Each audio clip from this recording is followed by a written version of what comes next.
Store.com online bikes, clothing and accessories.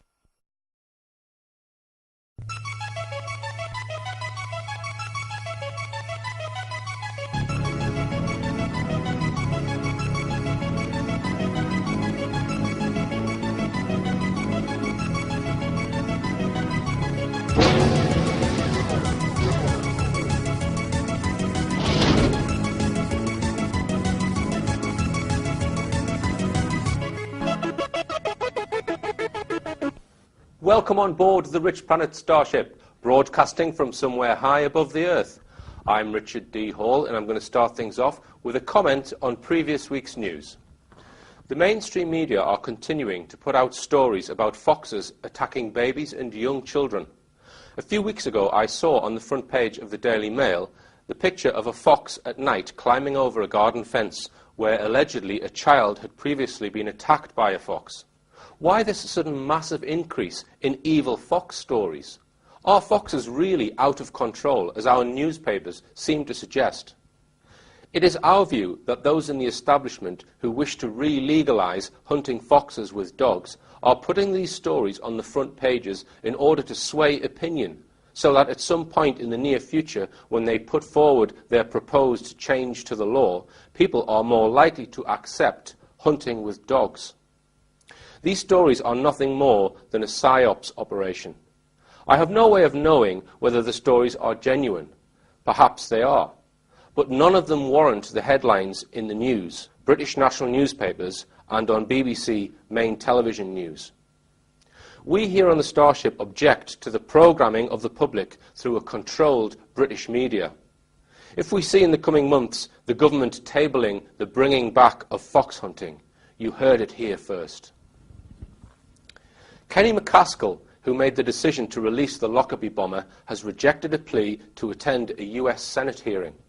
The bomber, Mohammed al-Megrahi, who was convicted in 2001 of killing 270 passengers in 1988 on a Pan Am Jumbo, was let out of prison on compassionate grounds because he had cancer and was given just 3 months to live. People are now saying that he could live for 10 years. The request by the Americans for McCaskill to be interrogated about his decision is, of course, total theatre. The real reason why Megrahi was released, which the mainstream media are conveniently ignoring, is that Megrahi's legal team had appealed against the original conviction, and his lawyers have compelling evidence that witnesses lied at the original trial, and that he was framed and is totally innocent. His team is believed to have enough new evidence to overturn the original conviction, which would then cause people to ask the question, who really did blow up the Pan Am Jumbo? Some rumours suggest that a certain individual who lost his life on the plane was the target of American intelligence, and that the other 269 murdered passengers were included to disguise their single targeted individual. If Megrahi had been released because he was innocent, as many people believe he is, this would have been very embarrassing, as a new search for the real perpetrator would begin. So to get round it, they most likely faked his cancer situation in order to avoid the appeal. The Americans now have to keep digging themselves into a deeper hole with more lies, pretending to be annoyed at McCaskill, who was simply a puppet on the end of their evil strings. It's time to introduce this week's guest onto the Starship. And this week, our guest has a degree in psychology and media. He has an MA in film studies. He is also studying hypnotherapy and is the lead guitarist of the band Thought Crime. He has spent the last 10 years researching the subject of mind control and how our perceptions of reality are being purposely constructed by exterior forces. So without further ado, let's activate the teleporter and get him beamed up onto the ship.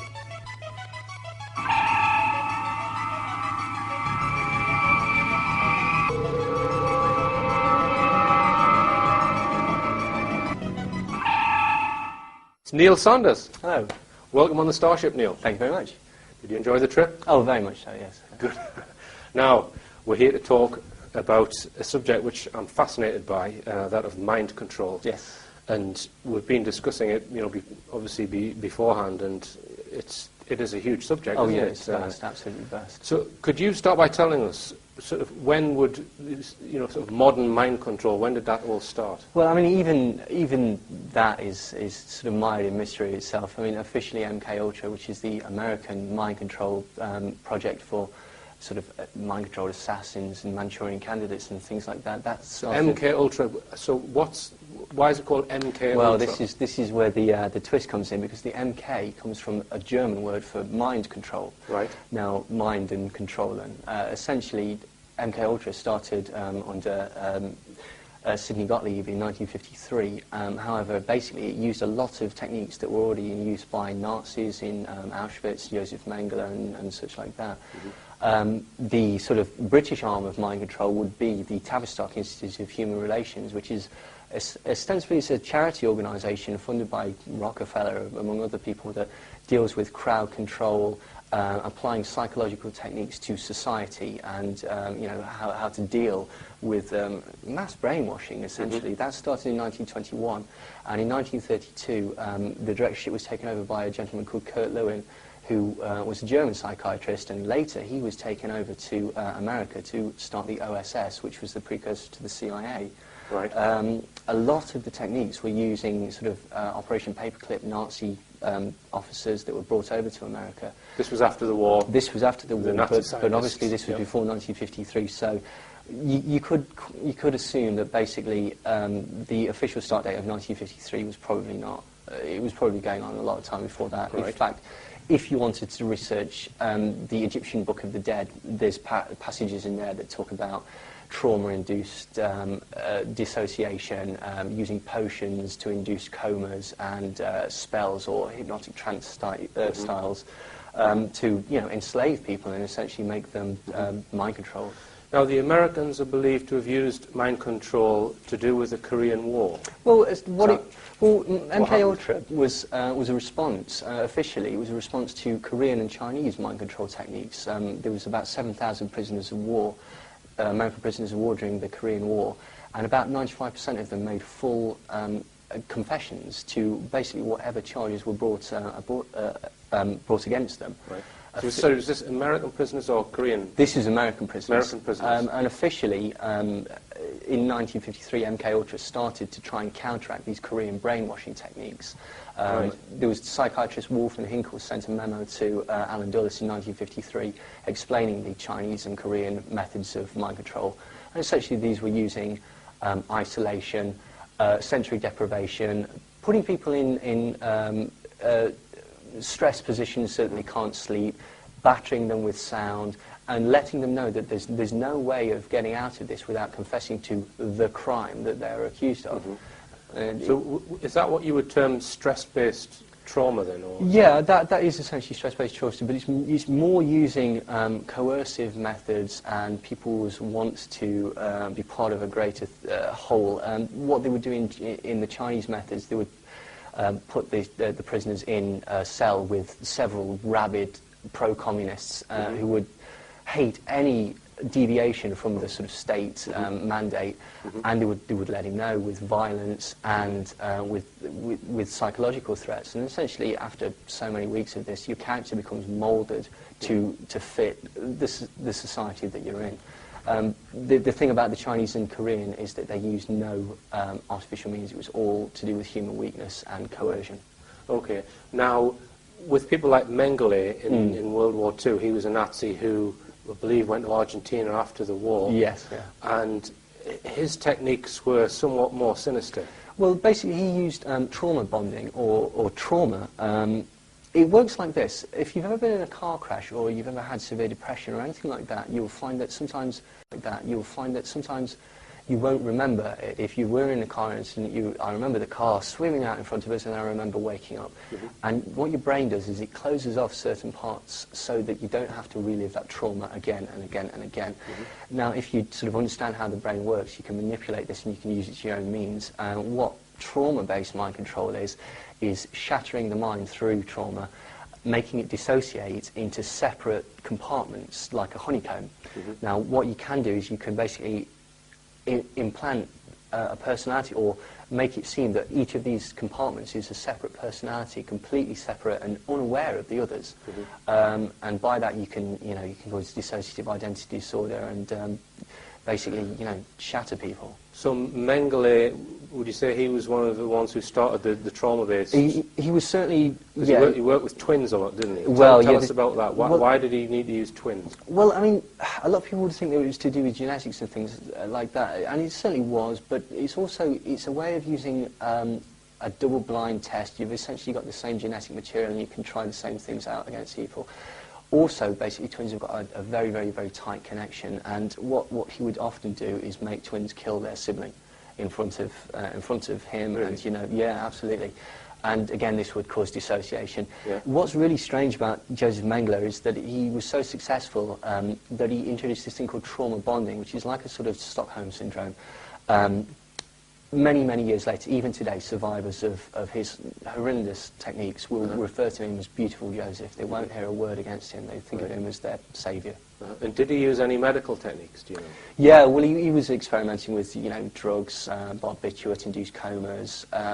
They basically ran the whole gamut, and this was available to them because obviously they were at places like Auschwitz where they had a regular supply of human experiment, people that they could experiment on. And they've used electroshock, and all these methods were then basically taken across to America and to England and continued by scientists working with the CIA and MI5. CIA and MI5. In the Nuremberg trials, when the Nazi leaders were on trial, is it Ewan Cameron? Ewan Cameron. Ewan Cameron. Yes. Tell us about him. Well, Ewan Cameron was he was actually based in Canada for the majority of his time, and he was interested in a thing called depatterning and psychic driving.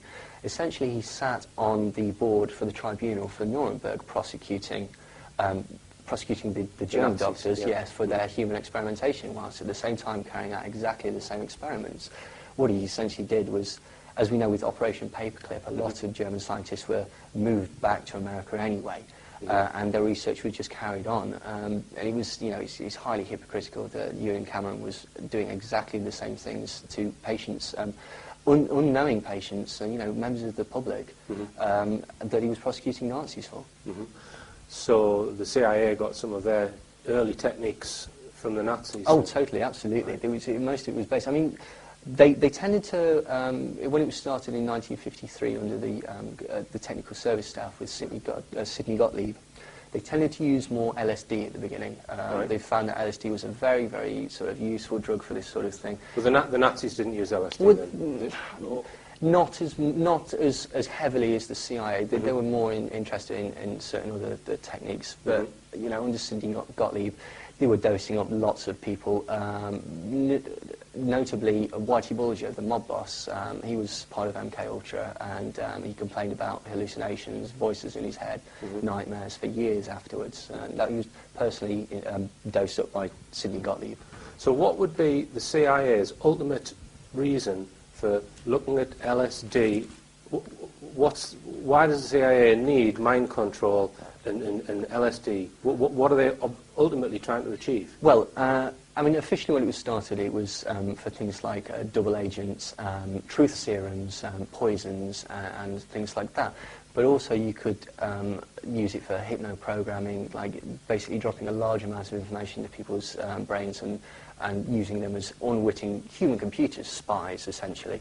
So they would then go out into society and say X, Y, and Z, so there would be disinformation agents, effectively. Possibly, or they could just be used as spies. I mean, one of the notable hypnotists was George Estabrooks. Now, he was basically concerned with hypno-programming during World War II, and one of the things that he said was that basically he can hypnotise any person to do anything without their knowledge or consent. He can hypnotise people to commit treason against their country, completely breaking their moral code, and without their knowledge. And this was later sort of confirmed by another psychiatrist, J.G. Watkins, who actually did experiments with soldiers. What he would do was he would hypno-program a suggestion into their head, and they would attack superior officers in this particular experiment. In one case, an officer ended up getting stabbed. This is how absolutely total the control can be. And George Estabrooks would say that the key to this is to shatter a person's mind, to create multi-personality or dissociative identity through hypnotism. And he's said many times this is not science fiction, he's done it. So, you know. I mean, Ewan Cameron himself was more interested in depatterning, which is essentially using electroshock drugs, drug-induced comas for 65 days at a time, LSD for 60 days at a time, and this would completely wipe the personality, allowing for new patterns to be psychically driven onto the person. And this would be done using embedded headphones and looped messages that you just cannot turn off. And, I mean, we'll come on to it in a later section, possibly programming Manchurian candidates. Oh, absolutely, yeah. I mean, it's absolutely possible, and several psychiatrists have spoken about this, that it is possible. Okay, well, we're going to talk some more after the break. We're going to talk about the Tavistock Institute a bit more, which you touched on, and psychotronics, which involves microwaves, I believe. Psychotronics is essentially electronic means of mind control, like exterior electronic means, and well, it could be brain implants, or it could be, you know, wave, ELF, subliminal messages. So we've got psychotronics, which is electronics and microwaves and that kind of. You've got drugs like LSD and probably a lot of other drugs as well, and then you've got hypnosis. Yes. Are there any other? I mean, obviously there's television and media, which is considered mind control, but are there any other techniques? Well, I mean, I think it's just really about manufacturing consent, isn't it? It's not really about facts. It's more about public perception, and if you can make the public perceive something, that in itself is mind control. Right. So you would call that a psyop? I would. Yes. Yeah. Okay then. All right then, Neil. We're just going to go for a short break, so stay tuned.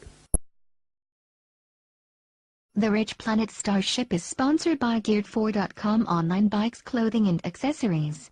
The Rich Planet Starship is sponsored by Geared4.com online bikes, clothing and accessories. Welcome back on board the Starship, and we're talking with Neil Saunders, who is a researcher of mind control. Now then, Neil, we mentioned the Tavistock Institute, which is a British institute which is responsible for a lot of mind control research, is that? Yes, it would certainly appear so. Basically, Tavistock is a charitable organisation based in London, although a lot of the funding comes from places like the Rockefeller Foundation. So when did that start then, Neil? Well, this essentially started in 1921, so it predates MK-Ultra, and it probably predates Korean and Chinese mind control techniques. In 1932, Kurt Lewin took over as directorship, and he was a German psychiatrist who was later taken back to America to start the OSS, which was the precursor for the CIA. So we can see that basically a lot of these organisations appear to be very, very interwoven. And some people refer to the Tavistock Institute as a secret society. Well, it's certainly got elements of secret societies in it. I mean, it refers to its psychologist as an invisible college, which basically harks back to sort of, you know, mystery religions and such like that. And also, its principal sort of raison d'etre is to reduce society back to a blank state. What society back to a blank state? What it says is that by introducing terror on a widespread basis into society, it basically reverts to a tabula rasa, or a blank state, where exterior control can be put onto the population. That, to me, sounds remarkably similar to order out of chaos, which you probably know is the Freemasonic. So you see, would you describe the people who run the Tavistock Institute as like academic elites? Is that yeah, no, and absolutely. they thought that they should basically be controlling the plebs. For the benefit of society. Need to be, you know, dumbed down and made sure that they're basically controlled. Yeah, absolutely. I mean, so would you say that the Tavistock Institute had kind of a superiority, felt that they were superior to ordinary people? Then? Absolutely, absolutely. This is entirely what it's about. It's about entraining people in authority, training world leaders.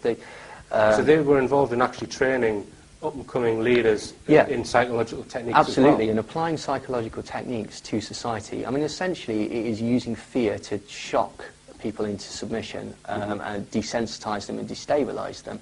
I mean, Eric Trist, who was the chairman of the Tavistock Institute in 1963, described their work as creating social turbulence.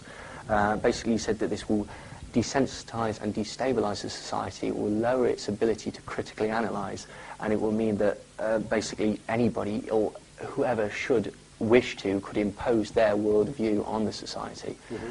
He said in 1963 that the world was already, he proudly stated that thanks to Tavistock, the world was already in a state of permanent social turbulence. Right. And you contend that they deliberately keep it like that in order to best control the people. Is that? Absolutely. I mean, if you're fearful all the time, if you're on edge, you react. I mean, even from a psychological process, you get into that fight or flight sort of area, and so you don't have the chance to rationally go over things and critically analyse and deal with things. Basically, if you're terrified, you'll take any help and any advice that will be given. And, you know, the people that are often giving the advice are people in authority who possibly don't have your best interests at heart. And we were discussing earlier the Cold War. You know, the communist threat, which went away in the early 90s, and now we've got the Arab threat. Yeah, yeah. And you think they're orchestrated purely for the same reason, to increase fear, so people are controlled? Or? I think it's sort of broad stereotypes. You know, it's easily understandable enemies, people that basically anybody can say, yes, this is something that I can understand. I think that is very, very, very sort of important to them. You can't be questioning yourself. You've got to have yourself as the sort of defined norm, and anyone else defined as an other which can be looked upon with cynicism, essentially, you know, to be treated with suspicion. All right, then. Well, let's come on to psychotronics. Okay. Now, that's quite a long word. Can you explain what that means? Well, psychotronics is essentially electronic means of hypnotising. You know, we've got George Estabrooks using hypnotism, we've got Ewan Cameron using psychic driving, we've got people in Tavistock like William Sargent who are basically using exactly the same techniques as Ewan Cameron at the same time. So you're saying using electronics? But, well, these are sort of these are the previous methods. Right. Basically, in the 60s, the CIA seemed to move away from drugs into psychotronics, electronic means, and things like synthetic telepathy, you know, putting emotional states into people's heads, making people feel things, making people see and hear things that aren't there, using electronic means, using subaural devices, electromagnetic waves. Right. So when you say using electronic devices, let's just drill down into that. A physical device, like essentially like a ray gun or something like that one could shoot at somebody. And that would be a microwave? It could be a microwave, it could be ELF, it could be... Extra low frequency radio waves? Yeah, I mean... So different types of electromagnetic waves, basically. Yeah. But what about implants? Well, obviously implants are there as well. I mean, there's a broad range. You've got people like Michael Persinger and Igor Smirnov, and they are dealing with subliminal and subaural, sort of putting emotions into people's heads. If you see a puppy being kicked, say, like basically you're taking that stimuli and your brain will interpret that into electronic signals and you will feel emotion. Yes. And what they did essentially was bypass that visual stimuli. Right. They're making your brain respond to something, and then you get the physical emotive response. As far as implants go, the person who really was into implants was Jose Delgado. Now, a lot of people will have seen Jose Delgado and not realised it. It's the experiment where he had a bull in a bull ring, and by remote control means he stopped it charging at him mid-charge. Right. Jose Delgado basically felt that human free will was bad for democracy. So you had an implant in the bull's head? Yeah, these are called stymosevers, and basically what these do, they will go directly into the brain, and they can be controlled by remote, controlled by computer mechanisms. And would that device be preventing the bull's muscles from working, or would it be inducing fear, or why would the bull stop in that case? I have a quote here. Basically, Delgado stated, it's already possible to induce a large variety of responses, from motor effects to emotional responses and intellectual manifestations by direct electrical stimulation. The individual is defenseless against direct manipulation of the brain because it is derived in his most intimate mechanisms of biological reactivity. Electrical stimulation of appropriate intensity always prevails over free will. For example, stimulation of the motor cortex will cause flexion of the hand that cannot voluntarily be avoided. Destruction of the frontal lobes produces changes in effectiveness which are beyond personal control. I mean, he had some very strange ideas. He felt that perhaps organised slave societies were happier than normal, modern day societies because they took away that agony of decision, which was good of him. Really, yeah. It's amazing. I mean, but would you not need a whole load of implants if you wanted to create all of these different effects? I mean, well, do you know what I mean? because these different electrical signals. So I suppose so, but I mean, I really wouldn't know. I mean, there's many people that have been found with these implants in them. I mean, Robert Naseland is one particular researcher. I believe he's in Switzerland or Sweden, I forget. But he's had it independently verified that he's got lots of foreign objects in his brain. You would say they were put there by the CIA? I think they were actually put there by his own country's secret police. Now, what year are we talking about with this Bull experiment and the quote that you came out with there? That was 1965. So obviously, the technology's gone on a little bit by there. But still, this is years ago, and this is what they're telling the public. Yeah. If you can just imagine what they're not telling the public, and they've got 50 years on us, it's incredible. And so, okay. An electronic device inside your brain, that would be controlled remotely then? Or yes, remotely. But I mean, was this guy, did he have wires attached? Or No, not at all. This can be controlled through sort of electromagnetic waves. Right. So much in the same way I assume that satellite television can be picked up. It's a receiver and a transmitter, and like your remote control for TV. Exactly, and it can be affected like that. Right. But you may not even need that. I mean, Lieutenant Commander Thomas Norah was addressing a Navy psychological NATO conference on dimensions of stress and anxiety in Norway, and he accidentally let slip to the journalists there that basically the Navy had been involved in creating mind-controlled assassins using Ludovico technique, which is like in Clockwork Orange, where he's got his eyes held open, and he said it took about 4 to 6 weeks. They could completely change this person's character, make them a completely cold psychological killer, a robotic killer. When people suggested that perhaps he was speaking out of turn, or wasn't really, it was confirmed by another psychiatrist called Dr. Erwin Sarensen, and he confirmed that basically the Navy had approached him and he'd carried out these experimentations many times. So let's say that the person doesn't have an implant and they want to use psychotronics using microwave, and it's normally ELF, extra low frequency. Then how can those waves affect the brain's emotions or behaviour or what have you, if it's just a radio wave effectively? Well, I mean, if you think about the brain, it's essentially, the human body is essentially electrons, electrical synapses going off and such like that. It's physiological responses that cause emotional responses. If we can get in the way of that and we can cause those electrical or synaptic responses to happen, we can create the same physiological responses in people. Now, I mean, if you just consider the humans, we are, I heard Barry Trower saying this, who's an expert on microwave technology, and we're essentially water, or 75% water, and we know what a microwave oven does to a glass of water. Yes. So microwaves are, I think in a microwave oven you're talking about sort of 4 or 5 inches in terms of their wavelength. Yeah. And it's these wavelengths that affect the human body the most. Absolutely, yeah, absolutely. And there's recorded incidences of happening, and not just in the past. Like there's a researcher called Tim Reifer, and he strongly believes and shows incredible evidence that somebody, possibly MI5, possibly the police, is using electromagnetic waves and microwaves to disperse vagrants in Brighton. In Brighton, in February 2010, he recorded a mysterious white van, shooting waves of electromagnetism and microwave energy at people collecting in areas, making them ill, making them disperse, and often basically directed at people leaving the police station as well.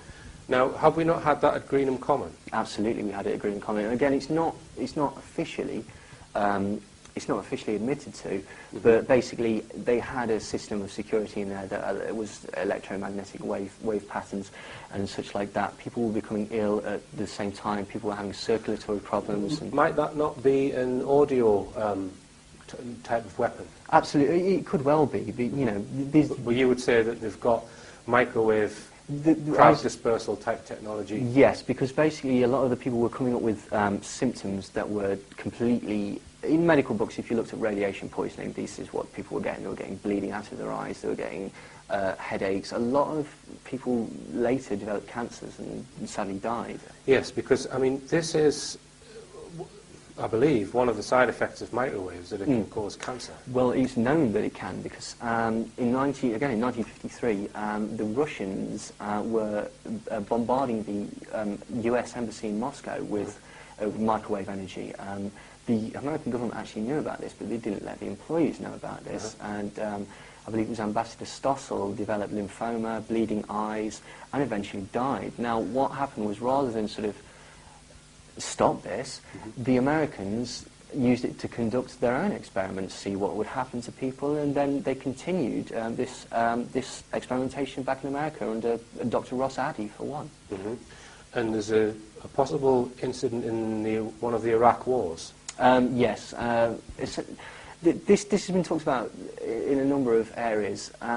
Essentially, it's been questioned, why did all these heavily sort of fortified and dug-in Iraqi Republican Guard all en masse surrender? What happened, according to the theory, is that a helicopter went over transmitting suboral or ELF or microwave, nobody quite knows, subliminal messages, and this caused the en masse dissolution of forces. They surrendered, and they were very happy about it. If you look at, there are some footage of them basically running towards their captors as if, you know, they're parents. You know, they really sort of go for it. Now, it's incredible how that can be used, and I don't think it's from what I've read, it's down to the intensity necessarily of the beam. You know, it can be done with quite a weak beam. It's the actual possible frequency or the resonance or what have you. Do you have any information on that? Well, I wouldn't like to say. Do you know, I mean, there's different methods. And well, you see, you quoted ELF, extra low frequency radio waves, and microwaves. They're completely different in different areas of the spectrum. Microwaves are much faster frequency than an ELF wave. So they affect the brain slightly differently, but they both affect the brain. Is that what you... Well, on MK Ultra, there was at least 149 separate projects, okay, and they range from truth serums to various different types of mind control, including one called Perfect Concussion, which basically is a ray that can wipe somebody's mind at a distance of hundreds of meters. So there are numerous ways, essentially, and, you know, they've spent thousands and thousands of pounds researching it. So how could people protect themselves if they're being mind controlled remotely from someone in the next building, let's say? Well, Jim Keith, who's an excellent researcher, sadly now dead, he claimed that the Tenderloin area of San Francisco was under constant either ELF or microwave bombardment, and when it was, and when the intensity peaked, the amount of fights and rapes and violent crimes would suddenly rocket up by 5%, which is noticeable enough to carry out experiments, but not noticeable enough for people to say, hey, what's going on? Now, he found that he managed to stop this buzzing by wrapping his head in tinfoil, which I assume is where we get the tinfoil hat wearing conspiracy nuts idea. Yeah. I think I have heard Barry Trower again, he's an ex-British intelligence officer, and he researched microwaves, that was his job. And he said that you erect like in aluminium, it's aluminium as you say. Like a Faraday cage almost, but he claimed that it needed to be thicker than a piece of foil. It would need to be a few mil thick. You put that against your bedroom window when you go to bed at night to stop yourself being mind controlled. Yeah, well, you know, it's possible, but who knows what techniques they've got anyway. So all right then, Neil, well, we're going to talk some more after this short break, so don't go away. The Rich Planet Starship is sponsored by Geared4.com online bikes, clothing and accessories. The Rich Planet Starship is sponsored by Geared4.com online bikes, clothing and accessories.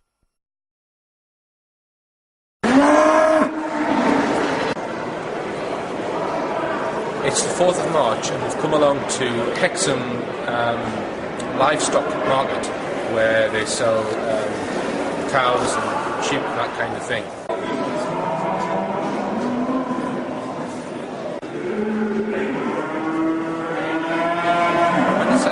because I thought there were going to be little things like that. We're at a once-a-year event here where young farmers are, I think they're given grants to purchase a calf sort of 6 months ago, last year, and what they have to do is suckle the calf through the winter and grow it as much as they can, and then they then sell the calves, and the young farmer that actually makes the most money on the calf wins the competition. So we should have, and I think there are over 60 calves that have been purchased and are entering this competition. They're not being sold today, I think they're going to be sold tomorrow. We've brought along 50 copies of Silent Killers to hand out with a message which reads, have you seen any unexplained animal deaths or injuries? Watch this shocking documentary for full information. And it's got my telephone number on here, so we're going to hand these 50 DVDs out to anyone who keeps large amounts of cattle or sheep. These strange injuries. My telephone number's on. I had some good news today because my Member of Parliament Dave Anderson has actually submitted a parliamentary question to the Secretary of State Jim Fitzpatrick, asking him when he's going to reply to Richard D. Hall's correspondence about animal mutilation.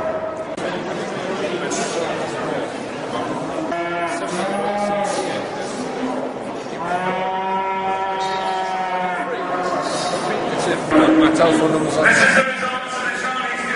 Okay, right, I've handed out all 50 DVDs of Silent Killers, and it was okay until about the last 5, where I tried to give a copy to the secretary, but I didn't know it was the secretary, and he was asking all these questions: who was backing me, etc., etc., etc. And I should have asked his permission to give people DVDs. So anyway, he let me hand out the remaining ones that I had. So we're going to go to the pub because I'm bloody freezing.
We're talking with Neil Saunders, who is a researcher of mind control.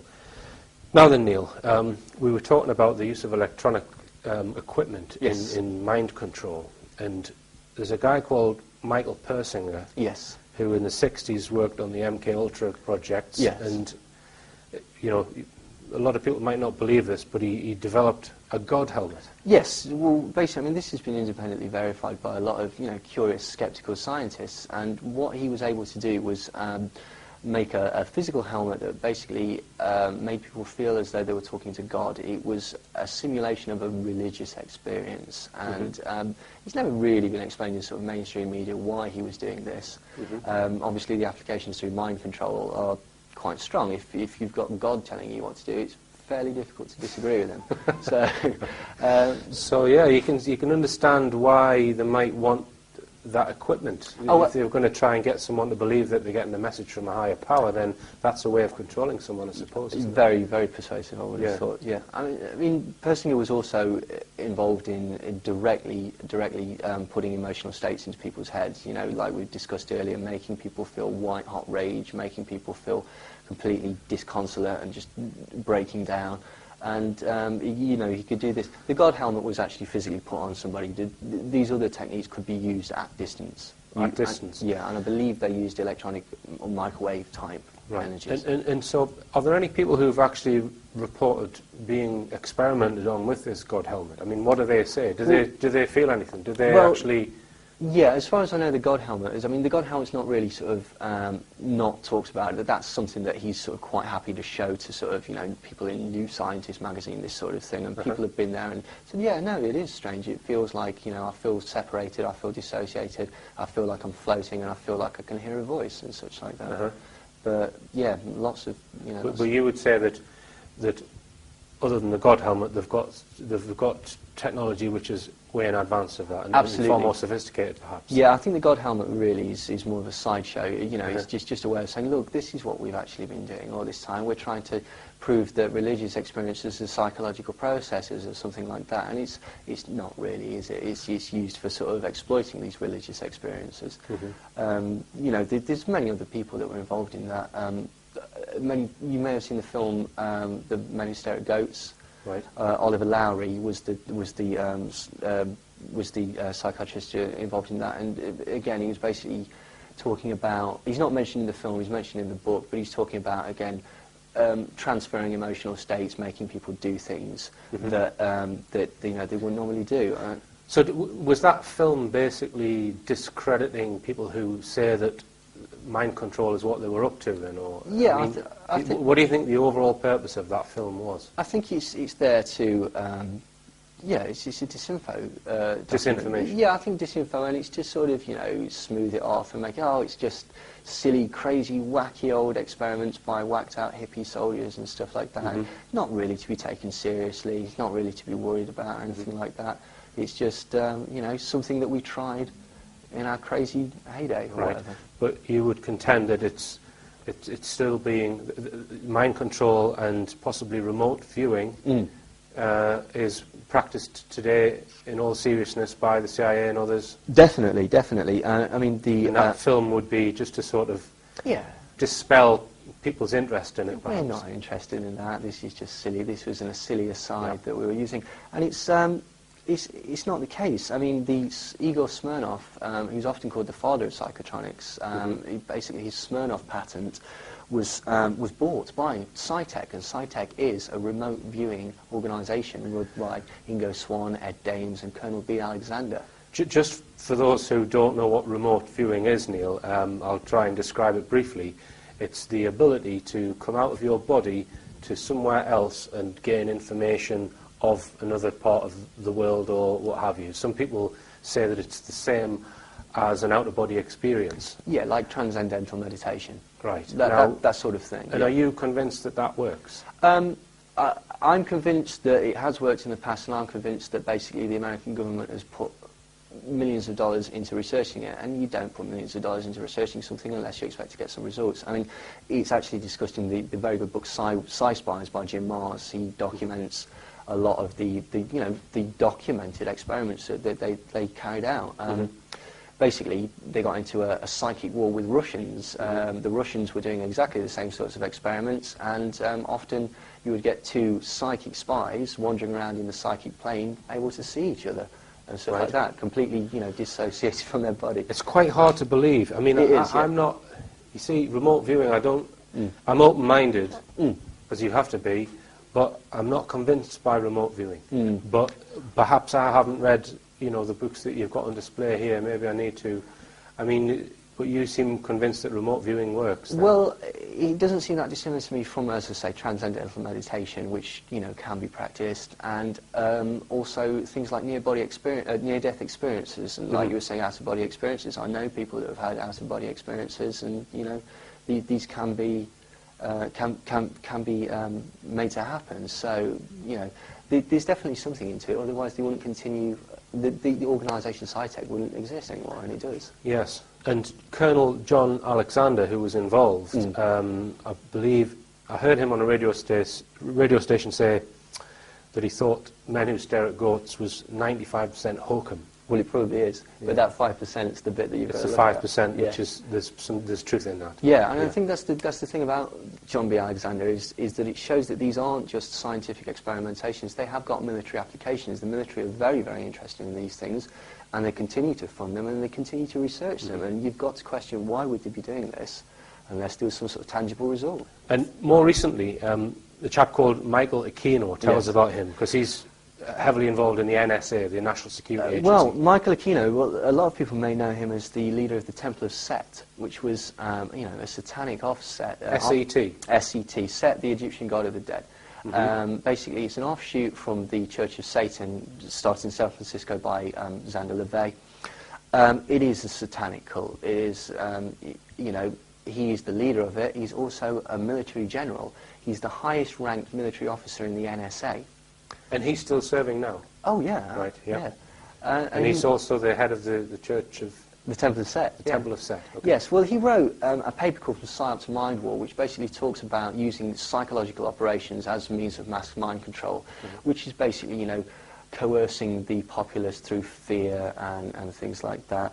And also killing people with ionizing radiation, using death rays and things like that that could be used at a distance to kill people. Now, I've heard rumours that quite often children are involved in this research. Yeah, well, I mean, even within the MK Ultra mind control papers, it basically suggests that if you want to do the dissociative identity or the, the smashing of creating alters within a person, and this could be used for assassination purposes, it could be used for sort of sex slave purposes, it could be used for spies using, using people as sort of computers and such like that. According to the MK Ultra, it's better to do it to somebody, to a child under the age of 3. And I assume this is because basically their mind is not well formed enough and it is sort of more malleable and can be easily shattered.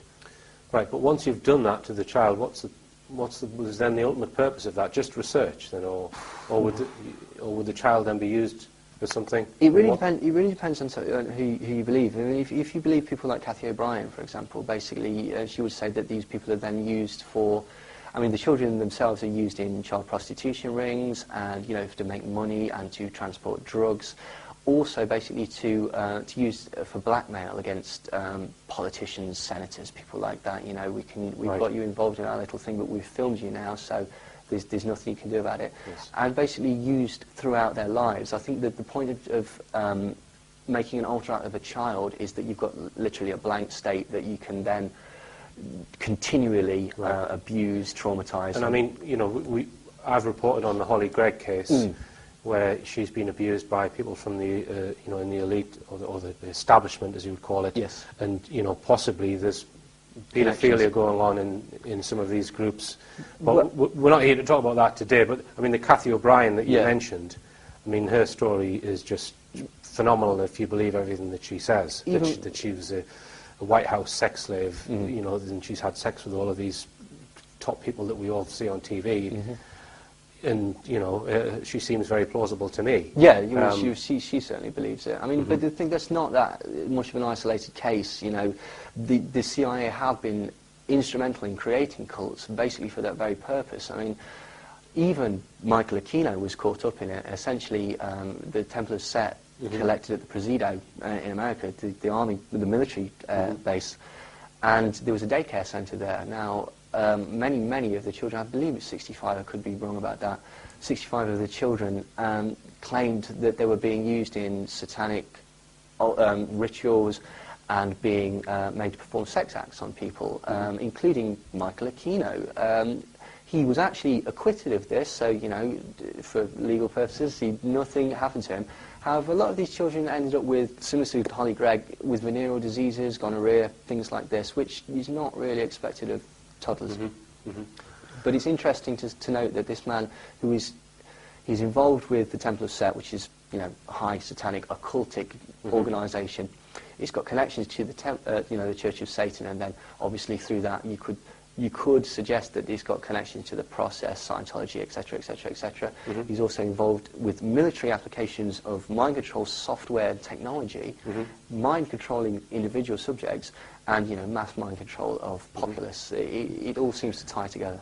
I mean, there are other projects for which there is probably less evidence, and some of the claims are a bit more far out, such as the Montauk project. Yes. where, in the claims in that project are phenomenal. And I know that you don't want to go into things that there's no hard evidence of, but the Montauk project, just briefly, was using young people, predominantly blue-eyed, blonde-haired, because they have some sort of particular genetic psychic ability. Possibly a connection to sort of ancient Atlanteans, if you believe sort of Zecharia Sitchin and alien seeding of the population and stuff like that. Then these would be the original genetic blueprint, and because of that, they have that alien responsiveness.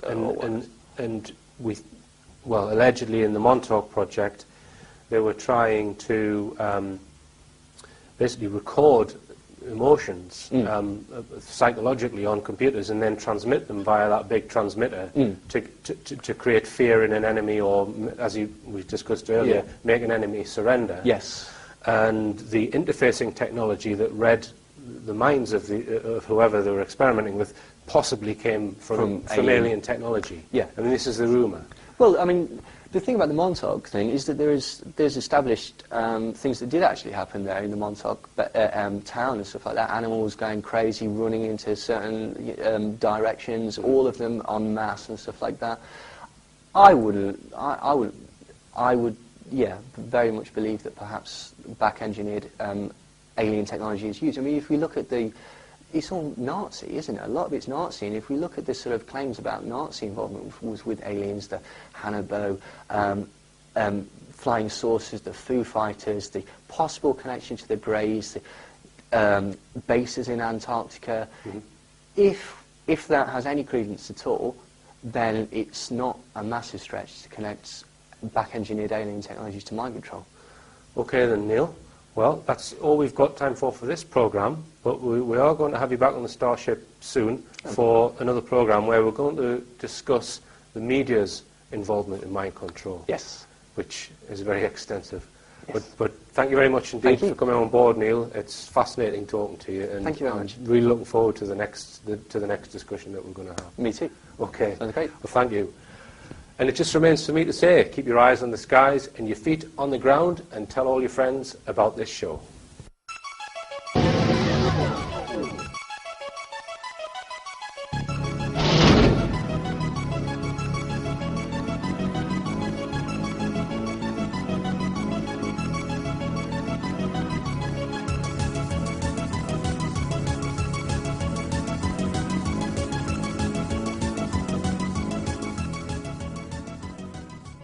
The Rich Planet Starship is sponsored by Geared4.com online bikes, clothing and accessories.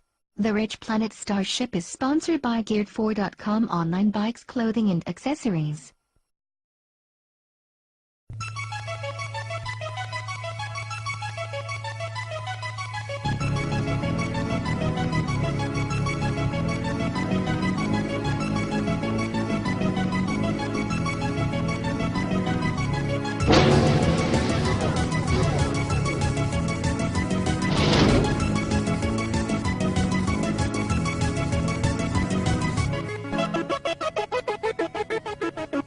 Welcome on board the Rich Planet Starship, broadcasting from somewhere high above the Earth. I'm Richard D. Hall, and we're going to start things off with the interesting person of the week, who is Sam Wright, and he's going to talk here about something which happened in Vietnam. Now, this is very relevant for what we're going to be discussing in the last section of this show. A chap named Al Fassbender, who was a captain in Vietnam, and he tells the story of the last days of the war, when a general came in and he said, right, we've got to go behind the lines to pick 5 soldiers up. And he had 2 heavily armed guards with him. And he thought, this is a bit queer, a general going behind the lines just to pick 5 soldiers up. Anyway, he didn't argue with them, and they went behind the lines.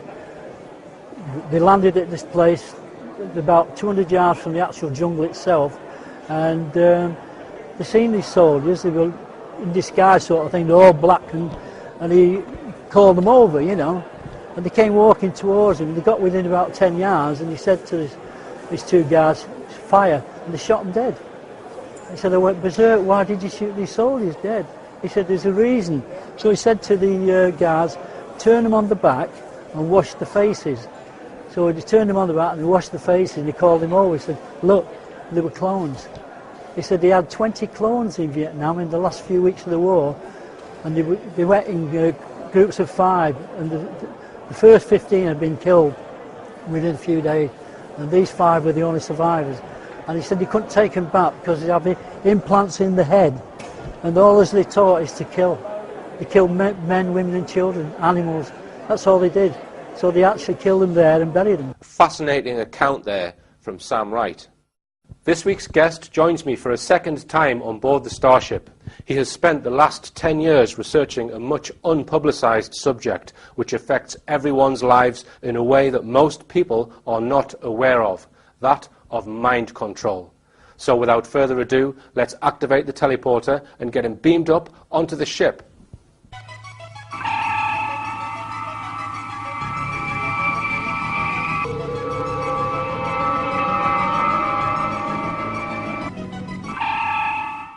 Neil Saunders. Hello.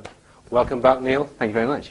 Now, the last time we spoke about mind control, it was predominantly sort of government, CIA mind control programs, Yes. but a lot of people don't realise that they are being mind controlled by the media. And I think you would contend that every person is a victim of mind control. I think to a degree, absolutely, everybody is, yes. Right. I mean, very basic things like if we think about brand identity of products, every time you buy a product, you buy a branded product, it's because there is a sort of constructed ideology and an image around that product, and basically you feel that that represents you. You feel that if you buy these products, you know, they are sort of a part of your personality. They represent what you do, and you know, everybody's guilty of this. I like everybody else have constructed an image, you know. But this is the thing, it is. My brand would be all of the charity shops and concerts. Well, there you go.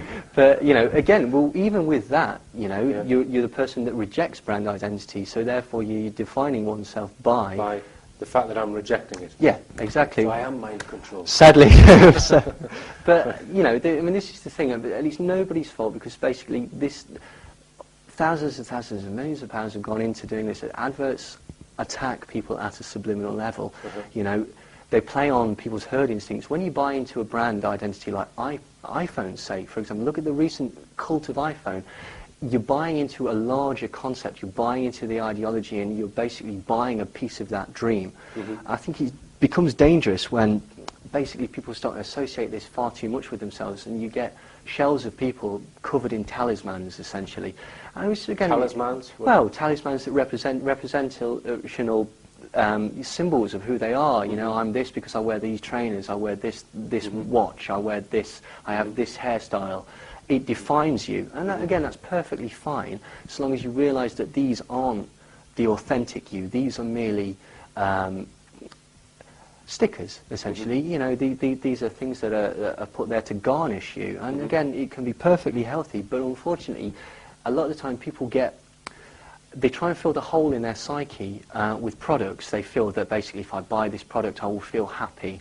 If I move to this, if I keep it with the Joneses and live the dream, then essentially I will be a happier person for it. And the problem is that that's not always the case. I mean, the key to sales is to convince somebody that you're doing them a favour. Okay, these companies, they might have a brand identity, but they're ultimately multinational companies in the business of making money. Right, so adverts are about creating a need in someone that perhaps wasn't there previously. Oh, well, that's exactly what they're there to do. You know, at a very basic level, if you required that product, you wouldn't need me to sell it to you, would you? You know, you've got to be convinced of it. But, you know, people don't realise that the adverts, they hit you at a subconscious level. They're specifically designed to hit you. You know, jingles will stay in your head, phrases will stay in your head, and you will use these over and over again because they are hitting you at a subconscious level. They use things like bright, vibrant colours in fast food restaurants because it excites you and it makes you want to get in there and get out. And in sort of posh restaurants, you'll have sort of earthier pastel colours and something to calm you down and keep you there for a long time spending money. Okay, so, I mean, I thought it was very clever of the marketers to, you know, we used to have shampoo, and then somebody invented this stuff called conditioner, right? And so they could sell people 2 bottles of shampoo instead of just one. Well, it's vital. I mean, if it wasn't, why would they be selling to us? I use a bar What would they soap. have to gain? Yeah, and so, okay, so they're creating these needs, but you would contend that some of these messages are completely subliminal. Absolutely. We're totally unaware of them? Well, the thing about television, for example, is that when you watch television, you relax and you go into what's called an alpha state brainwave. Now, this is exactly what you do when you're inducting someone into hypnosis. You slow down their brainwaves and you talk directly to the subconscious. And this is like, for example, if you're driving along in a car and all of a sudden you realise, oh, where am I? I've reached my destination. Yeah. It's because you've gone into your learned subconscious mode and you're just going on autopilot. Kind of a bit of a daydream sort of Exactly state. like a daydream. That's exactly the same thing. It's basically a slowing of brain waves to a point where you become inducted. And this happens when you're watching television. You're at an alpha state, which means that basically when you're watching television, it's like a one-way conversation, and your subconscious, which is constantly learning, taking in, and doesn't criticize in any way, is just being impacted by all of these things. Right. And there's no way to escape it. Right. So how are they affecting your brain if you have no conscious memory of it then? Well, this is exactly how you would implant hypnotic suggestion in hypnosis. You get somebody to the state where their brain is receptive, a trance state, and then you can talk directly to the subconscious, and any of these suggestions become learnt behavior. Right. Right. And, you know, obviously sex is used a lot in advertisements, isn't it? I mean, they tend to tap into things of Jungian archetypes, and Carl Jung, obviously a famous psychologist, felt that we have a shared collective unconscious, and that certain symbols, you know, are taken in and decoded automatically by people, and because of that, they will use that, and often in ways that we don't understand. Sex is obviously used because it implies that, you know, this product will make me sexually attracted to people, or this product might make me, I'm driving this car, I might get the girl that's on the bonnet, you know, that sort of thing.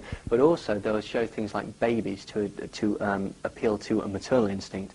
And I don't know whether you've ever noticed any sort of hand cream, face cream, beauty products. Right. The adverts will have the woman holding the pot like this, usually headless, holding the pot like this. Yes. And this is basically to represent the uterine shape and to appeal at a subconscious Jungian level. It implies that if you buy this product, you'll be fertile, you'll be the sort of person that can reproduce, and, you know, again, that's basically hitting primordial instincts, so that, you know, we wish to be that person. And what about sort of television programs themselves, rather than just the commercials then? I mean, are they programming us? I think to an extent, certainly. I think what happens, I wouldn't go so far as to say, a lot of people would say, like, if you watch a violent film, you'll go out and act it out like a sort of child's play sort of scenario. I wouldn't buy that for a second. I don't think it's as simple as monkey see, monkey do. What I do feel is that basically films and television, they tend to manufacture a consent. They tell you what is right, what is wrong, what is the expected response to things, how to deal with things. And a couple of examples of that is, if you think about, talk to any teenager and ask them to describe someone being shot, and what they would do, they would describe the movie representation of, you know, slow motion action shot, you know, all this, and that's not a real representation. So what we're seeing is a codified representation of reality that we know how to decode, and is presented to us as reality. And another example of that is the sound that frogs make. If you ask anybody all over the world what sound do frogs make, they'll say ribbit, ribbit, ribbit. And they don't. There's innumerable different types. Basically, that comes from the fact that Hollywood had one type of frog sample, which was taken from the California frog, and then it was then used over and over again in different things. So basically, it becomes absorbed into the cultural lexicon that this is a fact, this is real, and this is the way that it works. Well, right, if we come on to films then, Neil. Obviously, films were used during the wars with propaganda to get people, you know, to be more motivated, etc. But are people using films now to change public perception? Would you say? Yeah, I definitely would say so. I mean, we could look at films like we were talking about earlier, The Men Who Stare at Goats and things like that. These are pure disinformation films. So why would The Men Who Stare at Goats be, you would say it was disinformation? Well, I mean, you can use it. Films provide a sort of cultural reference for either preparedness or for, you know, dismissing. If, for example, if I was to say, oh, I was out the other day and I saw this brown alien running through the woods, this boy captured it, helped it, took it back to his house, and 3 days later the government turned up, you'd say, Neil, you're thinking of that film E.T., this isn't real, this is a film. It's similar to Close Encounters of the Third Kind. If you start talking about mind control, people will start talking about, oh, that's that film, The Manchurian Candidate, or that's that film, Conspiracy Theory. And it allows for an easy forum for dismissal. What do you call it? Plausible denial? Plausible deniability, I suppose, is the other thing. I noticed, I started writing a blog for the Sci-Fi website, you know, the Sci-Fi channel. Yeah. And I found that I would write about various extraterrestrial stories. I wrote an article about the Lloyd Pye skull, you know, the Star Child skull. Yeah. And honestly, the worst sort of offensive attack I've ever had on any forum was from the sci-fi, the people who watch sci-fi, because they were just, well, you've watched this film, you've watched that film, it can't possibly be true. And I find that people who follow science fiction are the biggest skeptics of everything, because they think you've borrowed it from a film. Well, this is it, isn't it? Yeah, so films, Neil, I mean, a lot of them seem to have rewritten history. Well, yeah, I mean, this is another thing. I mean, obviously, not everybody takes films seriously, but there's numerous examples of where films have just completely rewritten history. I mean, there's things like the American films, like, you know, Saving Private Ryan, Pearl Harbor, things like that. But there's also things that have been absorbed into sort of historical fact, like the storming of the Winter Palace during the Bolshevik Revolution, 1918. You talk to anybody, even people interested in communism and Trotskyism, and they'll say, oh yes, no, this was a very important thing. It never happened. It was mocked up for an Eisenstein film, and it was used as state propaganda to basically show we are powerful against the Tsar or whatever. You know, this is garbage. It never happened.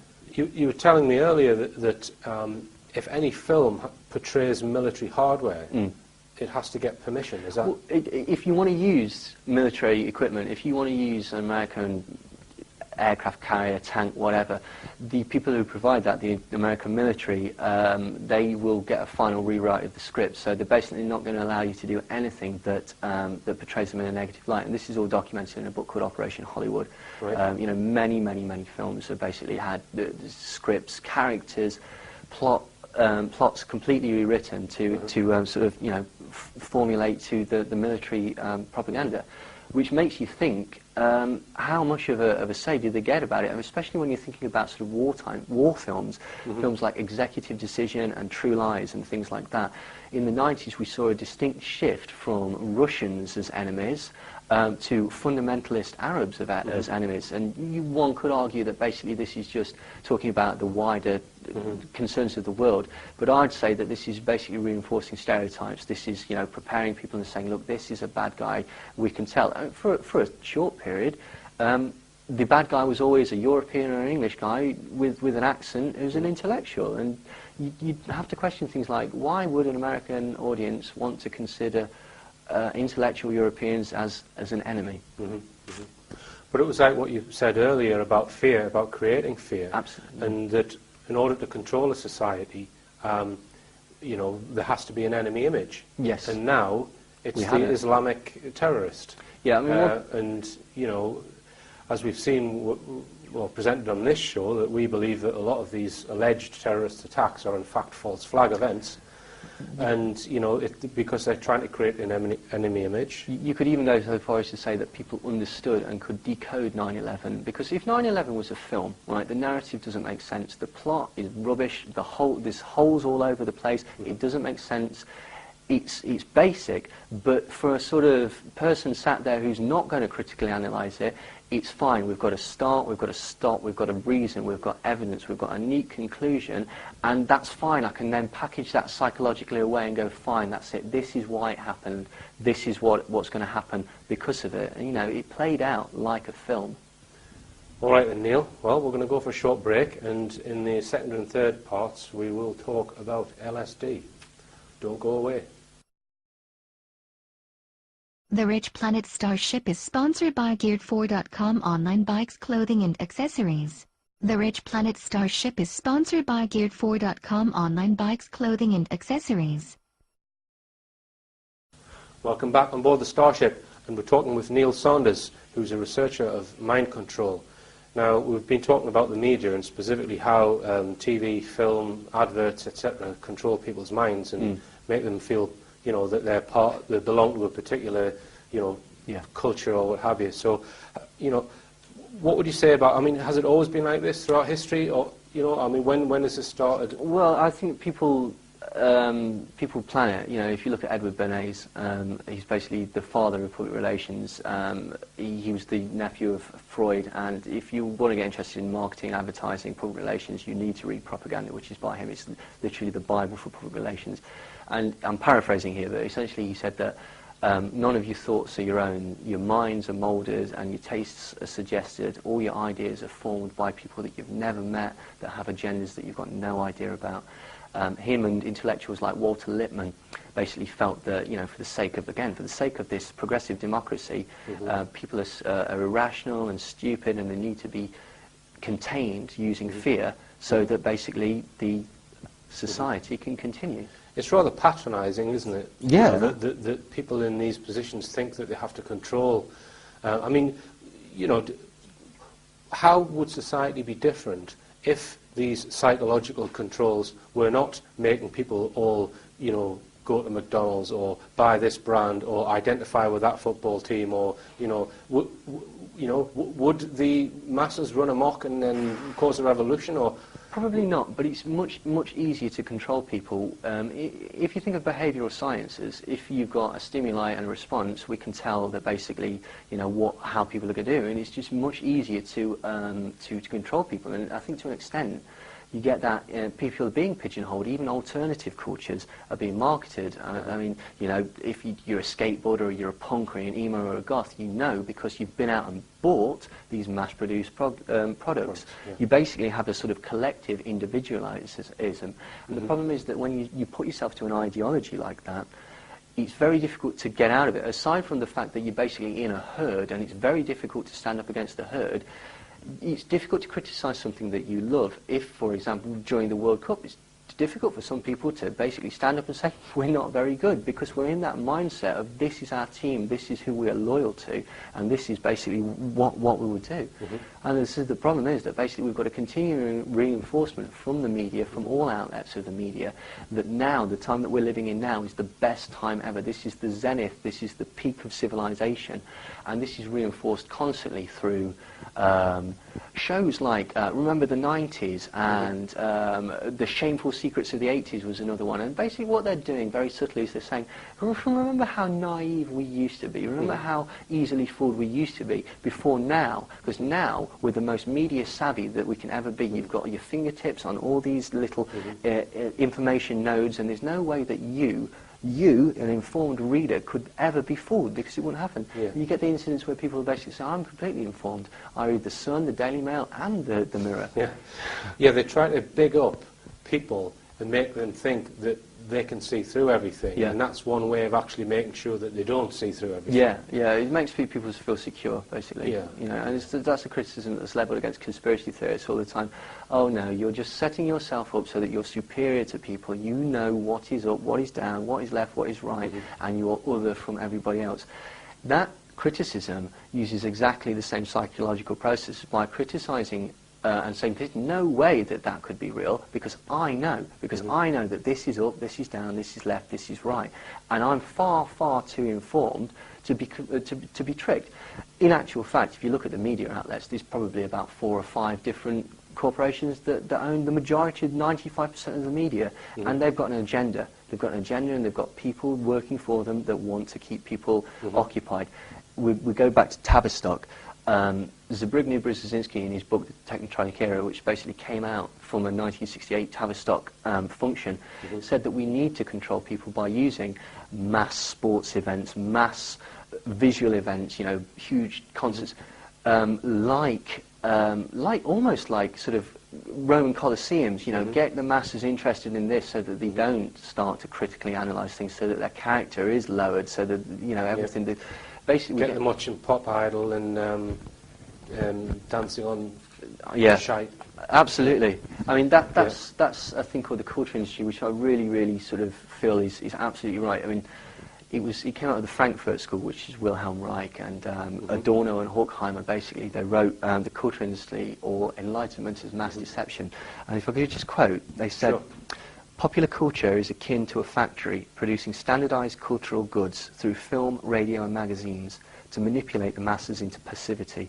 The easy pleasures available through consumption of popular culture make people docile and content, no matter how difficult their economic circumstances. And you see this with shows like you've mentioned, like The X Factor and stuff like that. We have a narrowing of cultural output. We have similar formats, the same people, the same type of artists performing the same covers of the same songs, and essentially what we're getting is we're getting mediocrity peddled out as if it's something special. Peddled out as if it's something special. And, you know, that's not great. It's basically just lowering the expectations. Right, so, I mean, if we just consider that, if we consider television and its in popular culture, so would you say then that there is some kind of guiding influence above it who's allowing certain programs to be commissioned in a certain way in order to dumb people down? I think that they don't think for themselves. I think so. I mean, So who would you say is doing that then? You know, I mean, it's obviously, it's not our government MPs or anything like that. Is it, I'd look you know, the New World Order, or who's controlling? I mean, you know, a lot of people believe that the BBC is controlled by MI5. I mean, I've heard that basically you've got to run stories past the Department of Defence. Like, I mean, that's not even as sort of conspiratorial as it might sound. If I was to come across a new weapon and go, wow, this is amazing, I want to put this out, it would, you know, be a national security issue. If I'm telling state secrets, so yeah, fine, we can see a reason for this, but if that safeguard is in place, what's to stop them doing abusing that? it? Yeah. I mean, look at David Shayler's book, Spies, Lies and Whistleblowers. He basically proved that I think it was The Guardian that he specifically looked at.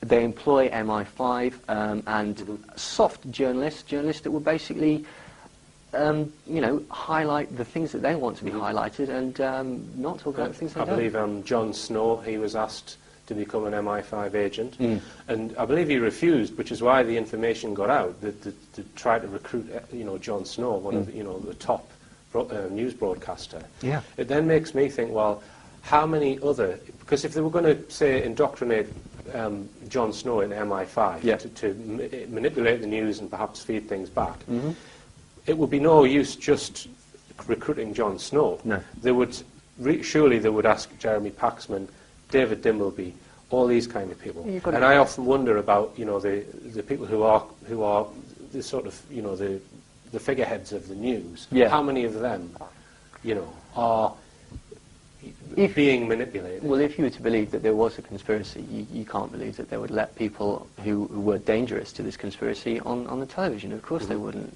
You know, I mean, this is a whole other thing. There's another aspect of mind control is that people live vicariously through celebrities, through people that they see on the television, and often the representation is not real.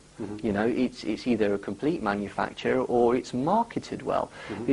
You can even look at sort of, you know, very famous heterosexual icons like Rock Hudson, Cary Grant and such like that, you know, and in the private life they were privately homosexual. So their perceived image is completely different to their actual image, but it's that perceived image that people latch onto. For example, if you were to get people like Angelina Jolie throwing the weight behind charities like, and even charities that have got connections to, you know, the CFR, Trilateral Commission and stuff like that, we're more inclined to believe them because we associate the image of the celebrity, and for whatever reason we feel, oh, that's someone we can trust, that's someone nice, I know about them. We don't know about them. It is a marketing campaign. And we were talking about BP earlier on and the Gulf of Mexico. Yes. Does you believe there's some manipulation going on there? Oh, there's definitely manipulation. I mean, even aside from the fact that they're basically stopping people from going and viewing it and such like that. Recently, in the past couple of days, they've been caught photoshopping images of the cleanup to make it look like they've got this huge, important command centre, and you know, they're flying over it, and it's very, very obviously photoshopped.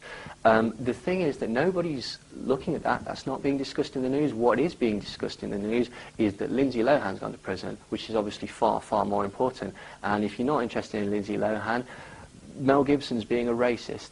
And, you know, the same thing happens again and again and again. like there was certain inquiries that were going off, just so happened to be going off into the legality of the Iraq conflict, about the time that Tiger Woods got into his big palaver, and then all of a sudden we're interested in all these people.